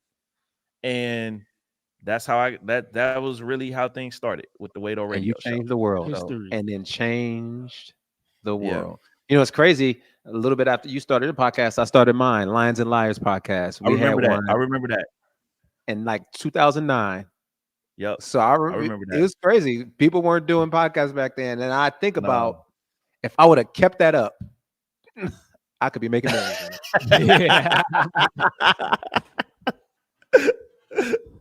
Consistency is always the sometimes key, man. Jesus will be getting in the way of your dreams and your blessings. You know what I'm Hey, saying? hey. I am just kidding. Hey. No, I my didn't God. agree. Yeah. I didn't hear him. The Lord about to strike this podcast down. He about to just shut it all down. All right. So we talked about people, and so this is, I think, over the span of Christian hip hop, I want to discuss some people that you think are underrated. Yeah. Who are some people that you are like, man, they might not be the best, but they are people who don't get enough attention. And do you have any people that you can think of, like, In terms of overall, just never getting overall, their just flowers? underrated? Somebody said basically Wado is a disciple of Mason Bethel. DJ B plus. B plus, my man. So I ain't even going. I'm gonna let that be. I'm gonna let that sit there, as you said, man. So this is gonna sound weird because he has a big platform. I don't think Bizzle gets the credit that he should. I would agree with that. Deserves. I would agree with that whole crew. Yeah, I think, and 7 as well. Yes, definitely 7. 7. I'm gonna tell you something, man. 7 is really 7 story too. Yo, everybody got a 7 story, bro. He is really about that life, and I don't say that life like that street life, but I'm saying. Oh, I was talking about that street life, but he is, but I mean, like he is very passionate about reaching the people that God wants him to reach. Yeah. In a way that I don't see that translating in other spaces, right? Like just his level of commitment. Like, it's not about the money. We say that, but I'm like, he really lives that. Yeah. I think, man, when you look at Bizzle's career and his consistency, this dude pretty much puts an album out every year. He always has big records on it. The collabs, the lyricism, the consistency in terms of he doesn't waver in terms of compromise or any of that kind of stuff. It's just like, and I think we just, it's almost like people take him for granted. And I'm like, that's because we get exhausted with greatness sometimes. Yeah, like when people are too consistent, we like switch it up. Yeah. So I will say this about Bizzle. I did not watch all of the interview he did with Ruslan. Yeah. But I was so frustrated with that interview, and I only watched like the first 10 minutes of it because I'm like, all respect to Tyrese. I don't know who, but Bizzle, you are the authority. Like, you need to be the one who speaks confidently and authoritatively about a subject that you've been in and mastering for so long. And I know how oftentimes, you want to show deference and respect to people. Yeah. But I'm like, yo, you're Bizzle. Right. like somebody challenging you on what you do. Like, to me, that's anyway. I probably should. Yeah, I don't think he looks at it like that though. I don't think he views himself like that, because and some of that is a humility that he has, but I don't think he even internalizes it that deep like that. I think it's just like, this is what God called me to do. I'm just going to do it. I don't think he see, this is the thing, and this is he's nice. No. He knows he's nice, but what I'm saying is, let me put it to you this way. Those of us that came up in some way influenced by cross movement, we automatically always thought about the philosophy of what we were doing because that's what they did. Oh yeah, absolutely. And I think to a detriment as well. And I've argued with Deuce about this. Absolutely. I don't think he thinks like that though. That's what I'm saying. Like, I don't think he thinks about it from a philosophical, I'm going to have to explain this, debate this with somebody at some point and persuade them to see things my way. I don't think he looks at it like that, honestly. I got you. Anybody, any underrated? Nothing that pops to mind. Probably because they're underrated. I would probably say there's a couple people. I saw somebody through Eshawn Burgundy. I didn't think of him, but I would say definitely Eshawn as well. But the two that I had on my list, one is SO. I feel like SO. Yes. SO's nice. That brother has Yeah. been killing it, Mhm. and he could do it in a British accent. I do feel it in like his that sleep. automatically gives you some Yeah. points. You know what I'm saying? It's just so unique. And Right. And you know, he's relevant, like he makes relevant music. But he's a lyricist as well. His songs are good. So he's not just an MC, he's a good song maker. He's a great song maker. And That's one of once the again, hardest like things. unwavering, you know. Hey, Just, I feel like I need to say this right now because I don't think a got lot you of one. people know this. His producer just passed away. GP just passed away. Like, GP. Oh no. like a week ago, bro. Yeah, it's like I want to say not this past Wednesday, maybe the Wednesday before that. Yeah, a week and a half ago. Yeah. Yo, GP Yep. was good people's. He produced Mercy on Me on my album, on my Lions and Liars album. Yeah. Yeah, I knew he had illnesses, and he had been Yeah. struggling with vision issues for anyway. Yeah. Me and him got the same birthday, January 7th, man. I love GP, bro. Yeah. Well, much love. And you know what's crazy? As you and I get older, we lose people, and it's like Right. we are. Right. Yeah, I'm at the age where friends are dying. So, Yep. well, I guess that was appropriate for me to shout out Esso. Yeah. GP was an amazing producer. He produced a track for Tadashi. I'm a Believer. I think he produced that. Oh, yeah. That song that was went a good hard. song. That was The a one good thing I song. will say about Christian hip hop, well, it's hip hop in general, you can tell like who was killing during a particular period because like Tony Stone was the producer for a while. Then it was Mitchell. Yeah, and it was, you know, then it went to like Gavi. And you kind of just moved around for a season, and it was like one person who was producing everybody's stuff. Yeah. And then you know, there's always consistency. But another person I will say, well, there's two more, and I'm gonna just throw these two quick out here that I think Deuce I love, that I think are underrated. One is Dre Murray. I think Dre Murray is underrated. We talk about the We Live as King album. It's easy to be overshadowed when you're on a track with like Swoop and Kristen Gray. You know, Kristen Gray out there singing and rapping. That's cheating. That's like shouldn't be able to do that. Yeah. But killing it. And Swoop is just Swoop. Alex Face was dope too. But I think about Dre Murray, his album, you know, I don't know. I may not have time, but he's one of my sleeper albums. Go Rush. Well, you know the thing about Dre Murray was such a lyricist, but he's not a big personality. And so like the like when you listen to any of his projects, you're like, yo, this is every single from Monument all the way through We Live as Kings to all the normal the stuff he's done after that. Amazing. But it's just like he's just not a big personality. He's just chill, he's laid back, he's and so you kind of like Swoop is, I mean, you said it, like this dude is producing and he's rapping. Kristen Gray is like probably one of the Hell's top Paradise joint. Yes. So when I think about, and he's also Dre Murray, one of the few Christian hip hop artists who say they can play basketball and actually can play basketball. He can hoop. He can definitely hoop. Most of these jokers out here, Swoop, you one of them, say they got game. And I'm like, I don't know. Now I will say this: Swoop's jumper is wet. Right. He can't do nothing else. That's crazy. What do you do on the court?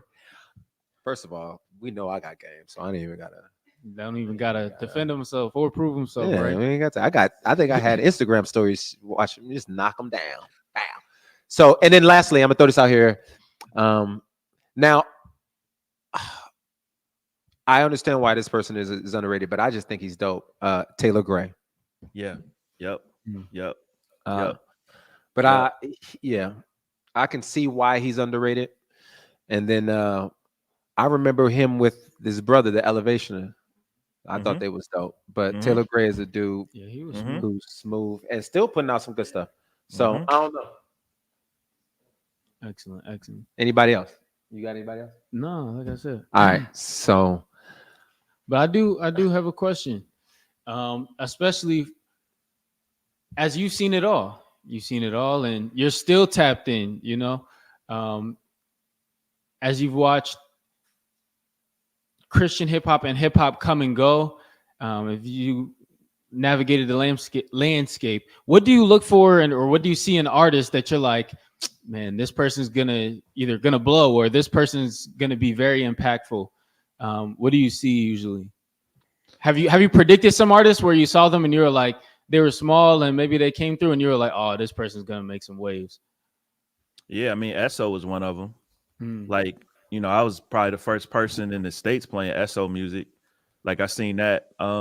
I think, man, I think there's three things. I mean, you know, one is obviously the person has to genuinely love the Lord. I mean, you guys mentioned this, like the number of people who had talent, I mean, amazing talent, but they didn't really love the Lord. That's never going to last, because at some point you're going to fall away, right? Like you're not going to keep doing this forever, because like your why isn't correct. You know what I mean? And so I think there's that. I think the second thing is, I mean, like, do you just have like immense talent? Like, there's some people, like, I mean, here's one person. When we were doing the Breaks Over mixtapes, when we got to part 3, that mixtape was fire as well.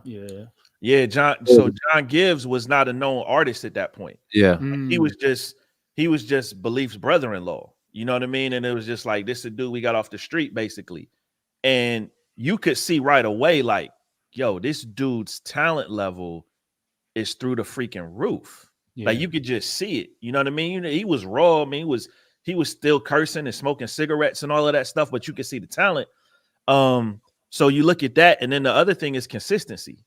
So if you have all three of those things, you love the Lord, immense talent, consistency, in this era with the internet and all of that stuff, you're gonna blow up, bro. Like, it's just a matter of when is it going to happen. Like, it's going to happen for you.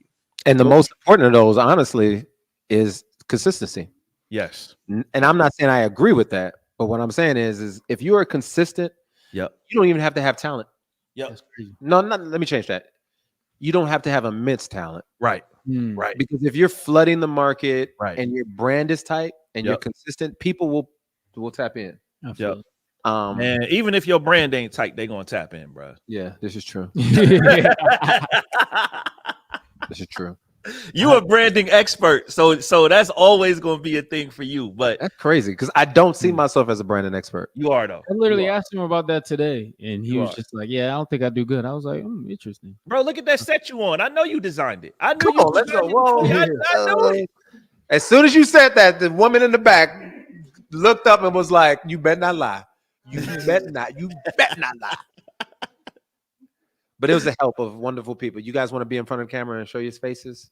Trinity, Tina. I know Tina's gonna say no. We'll give him. Yeah, we'll give him a round of applause. Flower giving episode. Yeah. We giving everybody that deserves that flower. My man Shad. Shout out out here.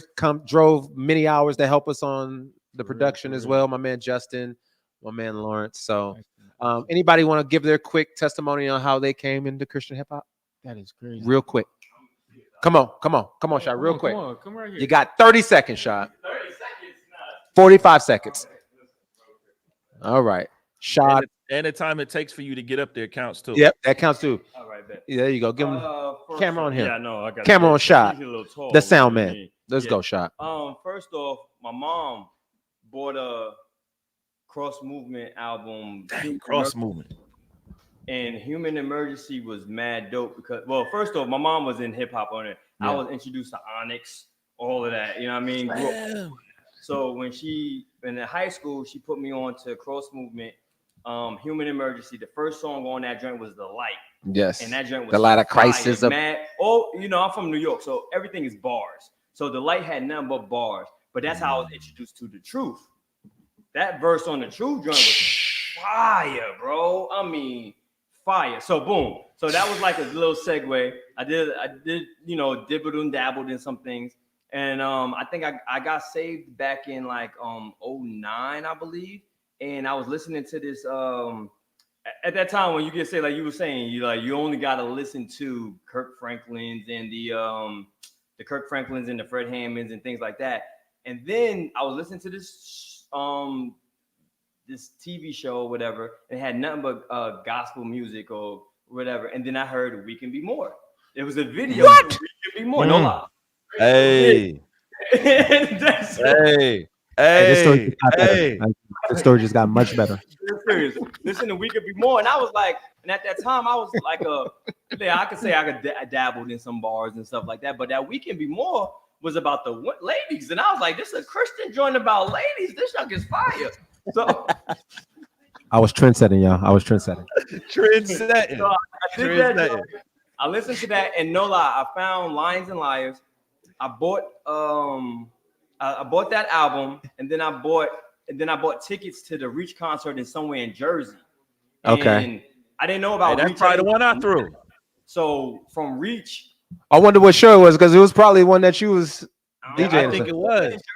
I went to the joint in Jersey, and then that's when I was introduced to the whole Reach record. Oh, you got 10 seconds. Yeah, boom. After that, and that was my introduction. And from then on, I've been on it ever since. Shot. Yeah, I got a Shot. question for you. That's- No. Oh, okay. Question for you, Shot. Do you rap? I got some bars. You know, everybody got bars here and now, man. Everybody got bars here and there. I'm not. No. Listen to No. that. I think he's gonna ask you to spit some bars right now, Shot. though. Do you want to spit a little something right now? Some bars. Let me see. Boom, They boom, say boom, he boom. looked when he looked to the right. He looked to the right. He's like, Rolodex. Which one I'm gonna give Yeah, him? right? Which Am I one? gonna give him this? No, I'm not gonna give him that Sure, one. sure. You messing me up. Okay, I'm right gonna shut now. up. I'm gonna shut up. Well, see now, what's my favorite one I like? Persecuted on every side, but day and night, surrounded by the dark, but inside I carry light. From the burden bearer, my savior, salty with the earth, salty to the earth. See, I messed up. Yeah, that messed me up. Put me on the spot to mess me up. See, Done you know messed what? me up. Y'all gotta be Yeah, ready. I The can- Bible I says can you gotta be go ready in and out of Yeah, season, gotta be amen. in It and ain't my out. fault. Yeah. I can't mess you I up. got some other stuff too. but Okay, that's well, just a little you ain't snap. get out of here, Shot. Get out of here. Amen. Justin, I think you got a story real quick too, huh? No? Okay. Jeremiah said that you wanted to share, so I guess you don't. All right. All right. Well, Wado, give me your. Was there any more questions? So maybe at some point, B+. You've been. And I know you do your own podcasting. You've been you my boy ever since I did the joint in Dallas. You came through with your people and supported. I may want you to join the stream, my guy. We may bring you on in about 15 minutes or about. Oh, we only got like 20 more minutes. 10. Dang, we got 10 minutes.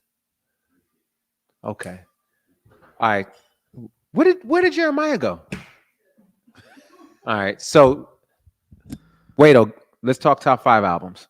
Okay. Let's talk our songs, albums, or artists. Which ones you want to do? I'm gonna go albums right now.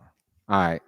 So these are my favorite 5 albums. Okay. I'm gonna say that, and then I got some honorable mentions too. I do as well. Okay.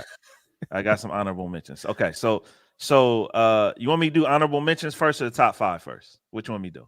Let's do honorable mentions. Okay, honorable mentions. So here's my first honorable mention is High Society. Wait, okay. All right, hold up. I wasn't even gonna consider High Society until you mentioned it, but it should be top 5.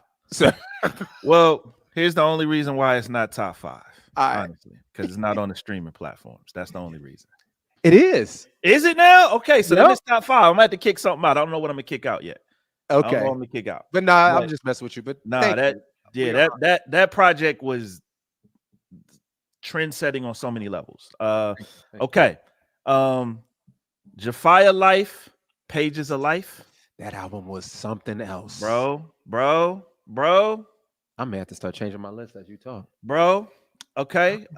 Cross Movement Holy Culture. I'm gonna put that there. That has sentimental. There's a lot of people who feel stronger about Human heaven's Emergency. mentality, humans emergent. Like, Yes. here's the thing. I'm gonna just be real with you. I heard Holy Culture first. Okay. And so for me, that just always got a special place in my heart. Like, it just does. DJ Official Intermission. That was a tough one to not be in the top. R.I.P. to my brother. That was a tough one. KB, Today We Rebel, Okay. or We Rebel, however he pronounced it, I don't know. No, But it's the crazy album, sir. Yeah, it is. It is. It is. All right, I'm gonna leave that alone. I'm gonna leave that alone. I'm gonna leave that alone right now. I'm gonna leave that alone. What would you what? And then here's another one. Braille to IV. Braille. Braille to IV. Busy. Braille to IV. So Yeah. busy Braille. All right, here's my top 5 though. Here's my top. You No. know- What's your honorable mention? What's your honorable mention before we do the top 5s? What's your honorables? Okay. Do you have a list of albums? I just have albums I rock with. All right, I didn't come into this as a. I come in as a consumer, not as Okay, a. that's critic. fair. He said, "Albums I rock with." I like that. You know what? Okay. I'm debating. All right. It's hard, brother. You got to make a choice. You just So gotta I'm make making a choice. All right. So I have 4 honorable mentions that I can think of. And I'm Okay. sure as y'all talk, I'm gonna be like, that one too. So Satellite Kites by Beautiful Eulogy is an honorable mention. Yeah. So let me say this. I didn't pick any of my albums. Okay. So as my favorites or as honorable mention. However, High Society is in my honorable mention. Yeah. Gold Rush by Dre Murray is in my honorable mention. Great album. And then We Live as Kings I put as one of my honorable. And then honestly, I could have put like a whole bunch of cross movement albums. I could have put like Brady's album, The Incredible Walk, was probably one of those as well. So, but those are the ones that I can think of off the top of my head. Because you mentioned Intermission, and that made me think of. I was like, should have probably put Intermission. Yeah, that was. I mean, especially for me as a DJ too. Like that was like incredible. Like, I mean, there's no other way to put it. So, all right. So here's and my also, top 5. I'll say this. Yeah. There's about. I would probably put Andy Minnie. Like he has a couple albums Yeah. in honorable mentions that I would probably say I would put in there as well. All right, top 5. Your top 5. All right, here we go. Let's do it. Theory has it extra credit. Oh, that's what I forgot. So he would be my top 5. He would probably be my top 7 artists. That album, I'm gonna just tell you, man. Like, and I'm from Ohio originally too. It's okay. Jesus died for that sin. Go ahead. Here you go. I'm about to. I mean, that album is just. Ohio's underrated on the music. It is. Swoop, yeah, it really is. Swoop and the Gray Brothers. Oh, D-Mob. Yep. D-Mob. K-Drama. K-Drama. Hey. Love the K-Drama. Come on, man. OH10 got it, man. OH10 got it, bro. Okay. All right. Here we go. Ambassador, Christology in layman's terms. Absolutely. That's an easy one. We Live as Kings. That's it. Yeah, I can see that one.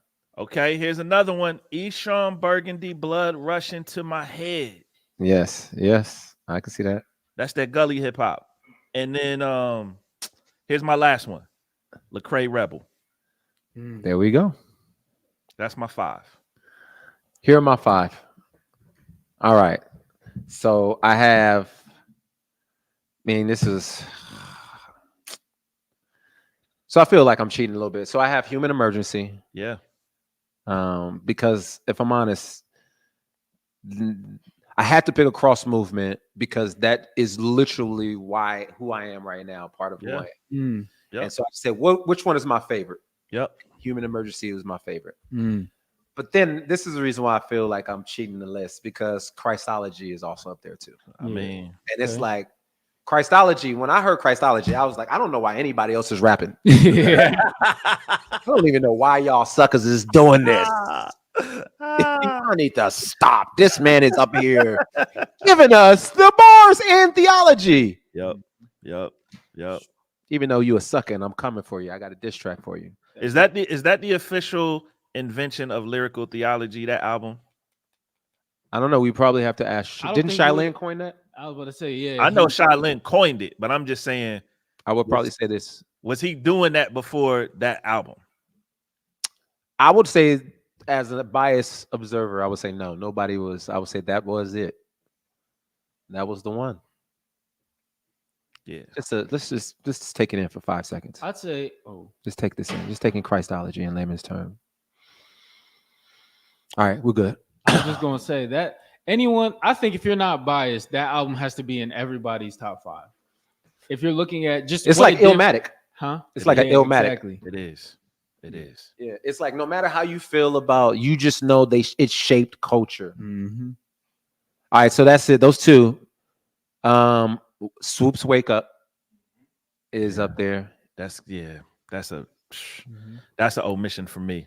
So That's a great Swoop is the project. only this is the only rapper. Swoop is the only. There's a lot of great ones. Bizzle, Eshawn, Yeah. Stephen the Levite. Yeah. There's a lot of rappers out there. Swoop was the only one. When I would listen to his music, I'd be like, I need to step my game up. I'll be like, that says a lot right there. That says a lot, bro. I've told him this. That says a And lot. so even with High Society, Yeah. I was like, we gonna look. I'm coming for your neck. Yeah. Yeah. So Wake Up is easily. So I'm gonna stay within the camp. School of Roses. Now here's the issue with this thing. Do you know it's not on streaming services right now? Hey man, You can't find it. The business side of all of that stuff has always I been. hear you. And let me take a second. Zoom. Give me this camera one. Give me camera one. Christian Gray. I don't know where you are in life right now. I don't know what you're doing with your life. But let me tell you something. When you made School of Roses, the Lord spoke to you, my friend. That's facts. He was doing something in your life that was pure. That was amazing. You don't own that album. That belongs to us. That album was for the people.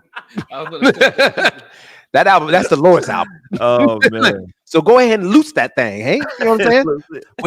What you loose in the earth, it will be loose in heaven. And I want you to loose that thing. Let go of it so we can get some of that School of Roses, my man. Are you sure? Are you sure he owns it? So I'm just gonna say this. I don't want to get messy. I don't want to get messy either. From what I understand, it was his decision to remove it off of streaming services. Okay. All right. That's from what I understand. All right. And so that's why I'm speaking to Christian, the talented Christian. Let us have it, brother. Yeah. Let us have it. Yeah. I love that album, man. And I'm so hurt that I can't listen to it. You know what though? Let me say this though. That album meant one thing to us. It might have meant another thing to him. Oh yeah, absolutely. With all albums are like that. Yeah. I think that's profound. You just said that. I think. Yeah. I mean, I can think about my albums. Yeah. And Jeremiah, you mentioned this. I would love to years later sit down and just walk through some of my albums because I don't think people get a lot of what I was trying to say in some of my albums. But last album, I would be remiss if I didn't give one of my top 5s to Lecrae. So After the Music Stop, is the one. Okay, yeah. I can understand Rebel. I definitely see how Rebel is that, but After the Music Stop, and I honestly feel like some of the reason why I picked that album, not only because of this like song after song after song is just crazy. First of all, Jesus music. Yep. That was. Yep.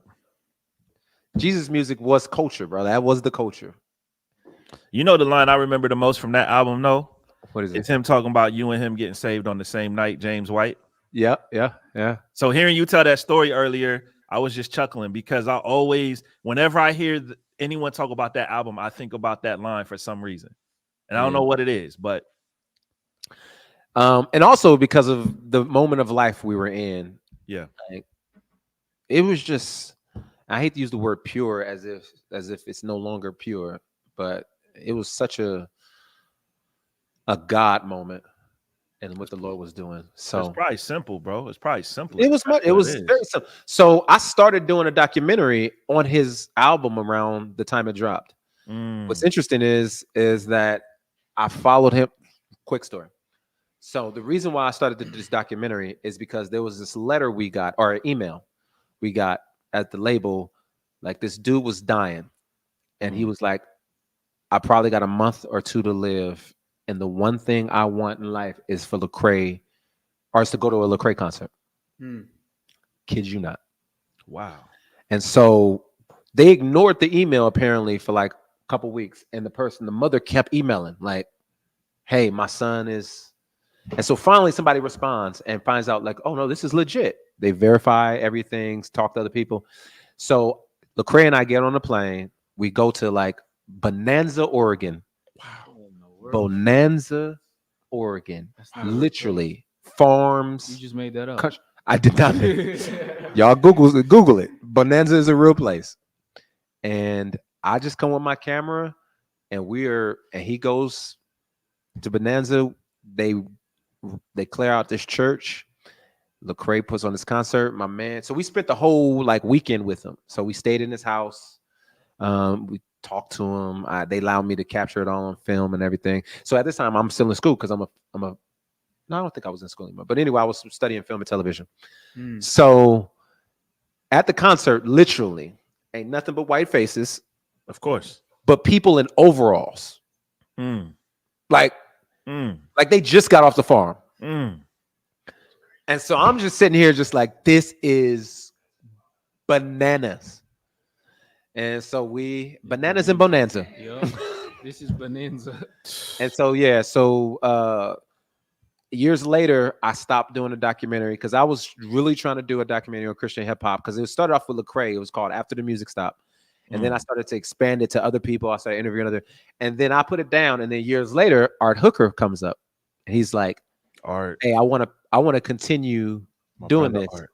Yep. And so I gave him all the footage. And so I don't know where that footage is now. Hey, maybe some of that footage was supposed to be in that Unashamed documentary. Hey, so we're gonna leave that alone. As you say, the business.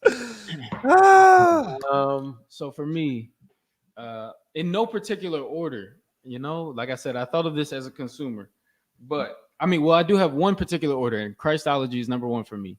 Okay, so this is literally, like I said, that was what I was birthed into. Absolutely. I was, huh? No, I say absolutely. Oh yeah, but then, Our World Redeemed by Flame. Hey, that was a good album. That was a good album. Was that the one with Joyful Noise? Joyful Noise? Yeah. For sure. That was it. For sure. That was First of all, the Our World Fallen and Our World Redeemed were both great. That's probably one of my top 5 songs. What, Joyful Noise? Joyful Noise. Oh, Joyful Noise got to be in the mix. That's it. That was in my top 5. That Katy Perry joint. I mean, that Flame joint. Smash, bro. That joint go hard. Yo. Foul on the play. Illegal motion on the offense. 15-yard penalty. Go ahead. So that's 2, right? Today Rebel was in my top 5. There was a long time where I stopped listening to Christian rap, and that was the first album that got me to listen to it again. Amazing album. Rebel was also in my top 5, and I didn't want to use the same stuff. Intermission was also in my top 5. Yeah. So I have the honorable mentions was Lions and Liars, actually. Okay. That was one of my all-time favorite albums. And one of the things that when I was younger and I thought I was going to do music for the rest of my life, I went to your concert, or a concert that you rapped at, and DJ Official, Uncle Fish, rest in peace. He played one of my beats right before you came up, and you came up and you were doing like Lions and Liars, and that was like, I thought I was famous. I thought I made it, and it was just one of my favorite moments and one of my favorite memories that made me fall in love with just Christian hip hop, the culture. Was watching specifically. I really don't remember anybody that performed except for you performing Lions and Liars. That's crazy. Yeah, it's legendary for Those me. concerts were crazy because I would usually go. Well, it depended on what year it was, but the first couple concerts, I would go up first. Tadashi would go up second. No, we would all come out together and do like a medley of all of our songs real quick. Then I would stay on stage, then Tadashi, then Trip, then Lecrae, and then we would come all again at the end and close it out. Power set. The power set. Power set, yeah. All I know is it was so electric. And it's crazy. Even just the culture of what CHH used to be versus what it is now. Like, you sounded like a boomer.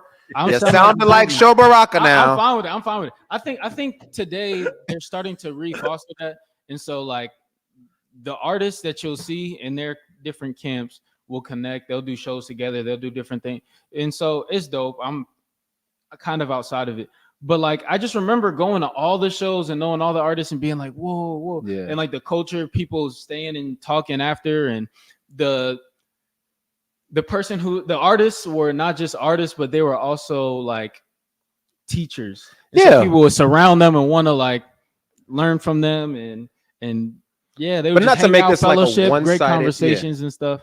Not to make this a one-sided narrative because it's very cross movement heavy. But if you came from that particular tree of artistry, Blacklight, Tedashi's Blacklight album. That was a great album. Come on now. That was a great album. Let's go, Alan. If you came from that particular tree, you stood in those audiences listening to cross movement. They would get up there, they would perform, and then they would preach for 10 minutes. Oh, yeah. And here's the crazy thing about that experience. You didn't hate the preaching. Nope. Mm-hmm. You were like, you enjoyed the preaching just as much as you enjoyed the music. For real. And the other beautiful thing is your dad would do the primarily most of this talking, but then Fanatic would speak, and then John would speak. Other people took their turn, you know what I'm saying? And so Life would speak. Cruz would speak. Yeah. And so it was like, and so as Reach, we said the same. We were like, hey, before the concert, all right, so hey, show you get this one. So during that, then you all right. So you're gonna spill, and we called it spill because that's Spills, what they called it. Hey, who's gonna spill? Who's gonna spill at the end? Like, all right, man, I'm feeling it today, bro. I'm really gonna say this, da. It was just as important as the concert. Even that though, y'all taking on different attributes from cross movement, from the generation before, and the generation before passing down some things and bringing people in, wanting to bring your team on. Like, I don't know if we necessarily see that same thing. And I think even the artists today, the young dudes would say, bro, I didn't have a cross movement that they were putting me on, and then I was like, oh, I want to do it like them, and they just started doing it, you know? Yeah, and I think there's a reason for that. I think because as we began to grow in stature, the unfortunate aspect of growth and impact and notoriety is you begin to protect your name, you protect your brand, and you protect the things around you, and you're not as charitable with things unless it's a business opportunity. Yeah. And I think that's lost. And so now the other thing that I think was beneficial, I'm not saying it was better, but it could be benefit, is that in order for you to get to a particular place of national notoriety, you had to have a local following. Like, people need to see, like, are people in your local church, other churches around, are they messing with you? And if they were, then they like, all right, well then these folks vouch for you, not only for your music, for your, the brand, but as a human being. Now you don't need vouching. You can go straight from your living room to national notoriety. Nobody knows your life. Nobody knows if you're a solid person. And I think we've lost the art of needing community in many different ways, and it's hurtful. So that's good. I want to shout out some honorable mentions. One that I don't know if anybody knows. The truth. God Sent, old school, like not old school, but like one of the early days, early 2000s, and he put out some albums. And his album Isaiah 55 was one of my favorite albums growing up, and he was dope. I don't know. I'm not familiar with him, but I know. I know. Are you about to throw another one? Well, I'm about to throw two more just that I read in the comments. One, Instruments of Mercy by Beautiful Eulogy. Amazing. And I never thought I would like that music. I didn't listen to that kind of music. And when I first heard it, I hated it. I came back when I was older and listened to it, and I was like, oh my goodness, they're beasts. And Jamila is right. The Whole Truth, that album is a fire album. That is an amazing album. True. See, now that I'm thinking about it, we got to bring up Moment of Truth too, though. We got to bring up Moment of Truth. So Moment of Truth is mine. Moment of Truth. That album was amazing. I know it's time, so we're gonna have to wrap this up in like 5 minutes. I realized I forgot I would probably say Propaganda's. So I like his art. I like Art Ambidextrous. That I was love crazy. Crimson Cord, but I would probably say Excellence is probably my favorite album of his. I'm gonna throw out my favorite artists real quick. Here's my top 5 and a couple honorable mentions. Swoop is easily number 1. I would say the Cross Movement, and I'm not gonna give anybody outside of Cross like give. So I'm just gonna say the Cross Movement up there. I would say Andy Mineo. I would say Propaganda, and then just to be a little current, I would say I'm gonna throw Indie Tribe in there. The honorable mentions: Indie Tribe was battling with Esso. Between Esso and Indie Tribe, but then I would say The Truth, his music, Lecrae, and then Jay Givens. I would say Jay Givens. Oh, Jay Givens was amazing. He was amazing. Another one that did I say? Amazing. Soul Rebel by John Gibbs. Yes. That was one of I love that album. Yes. That was a smooth album right there. So I gotta throw that in there. Yeah. All right, here's we've named a bunch of artists, so I'm just gonna name one artist that I don't think we've mentioned, and he's from the era before Cross Movement. I feel like that era often gets forgotten. Carmen? No, I'm not gonna say Carmen. For my time, Nah, I'm not gonna say Carmen. When you talk to a lot of the people that was around in that era, this dude's name keeps coming up. So I'm not gonna act like I came up on him, but I definitely have gone back and listened to a lot of his stuff. But it's Soup the Chemist, like Soup the Chemist. I got a chance to meet Soup. Yeah, producer, rapper. I mean, like this dude was like Kanye before Kanye, almost is what it feels like. You know, Respect. I forgot the album, but I had an album of his, and I'll tell you another person in that space that I would say was probably for many years in my top 5 was Macho and Elsie and his sister. I forgot the group that they had, but I remember loving them. But as he was talking about kind of like deep cuts, there was this dude, and I can't remember his name, but if I throw these details, maybe you'll be able to help me out. He came out, he was around the time of and we're about to shut it down. I'm sorry, we're about to shut it down. I know I got the team is here like, show, we're done, we're over. The type A's. Yeah, I know the people who like to have fun. We're still like, hey, let's continue this thing. Right. The other folks is like, I don't listen to Christian hip hop. It's time to end that. If you were talking about Beyonce, we can stay here for another. Yep, I'm looking at you. So it was a brother who he had one album, and he stopped doing Christian music, but he became a police officer. I think he lived in Atlanta. You know, you talking about Truth's man. He was on Truth album. Yeah, I know you talk about his album. Man, fire. Hold up. I'm about to he was on the early. I'm gonna tell you who it is. Hold up. Gospel Gangsters. I remember. Say Lotta Corner? Oh gosh. No, I wasn't Say Lotta. Say Lotta Corner. You talking about Shabbat. Come on, memory. There you go. Shabbat. Hey, I'm about to go. Crazy. I'm about to go see if his album's on streaming services. I don't know, man. That's like that dude disappeared off the face of the I earth, bro. I will. So, I mean, there's a lot of folks we didn't mention who are fire.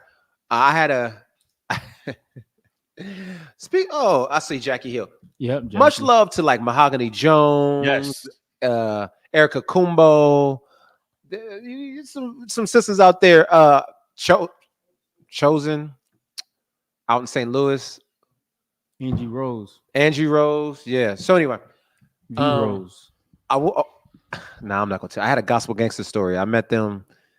Actually, it was Tyrese. Tyrese had a little cafe opening in Cali many years ago, and gospel gangsters. They was about that street life. Emphasis on the gangsters. The Lord was still redeeming them. Oh man, that's good. Praise God, because they had some fires. I remember one lyric from the only lyric I can remember right now is I go to church and tithe with big face hunnits. Hey, wait on, man. And they was getting it. They was getting it. They was tithing with street money. That sounded like they was tithing with street money right there. Big face hunnits. Hey, man, bless you, bro. It has been a privilege to how can we stay in touch with you? What are just share some things that you're doing so that the people absolutely check in. So yeah, a couple things. I have a daily radio show on Sirius XM channel 140, Holy Culture Radio.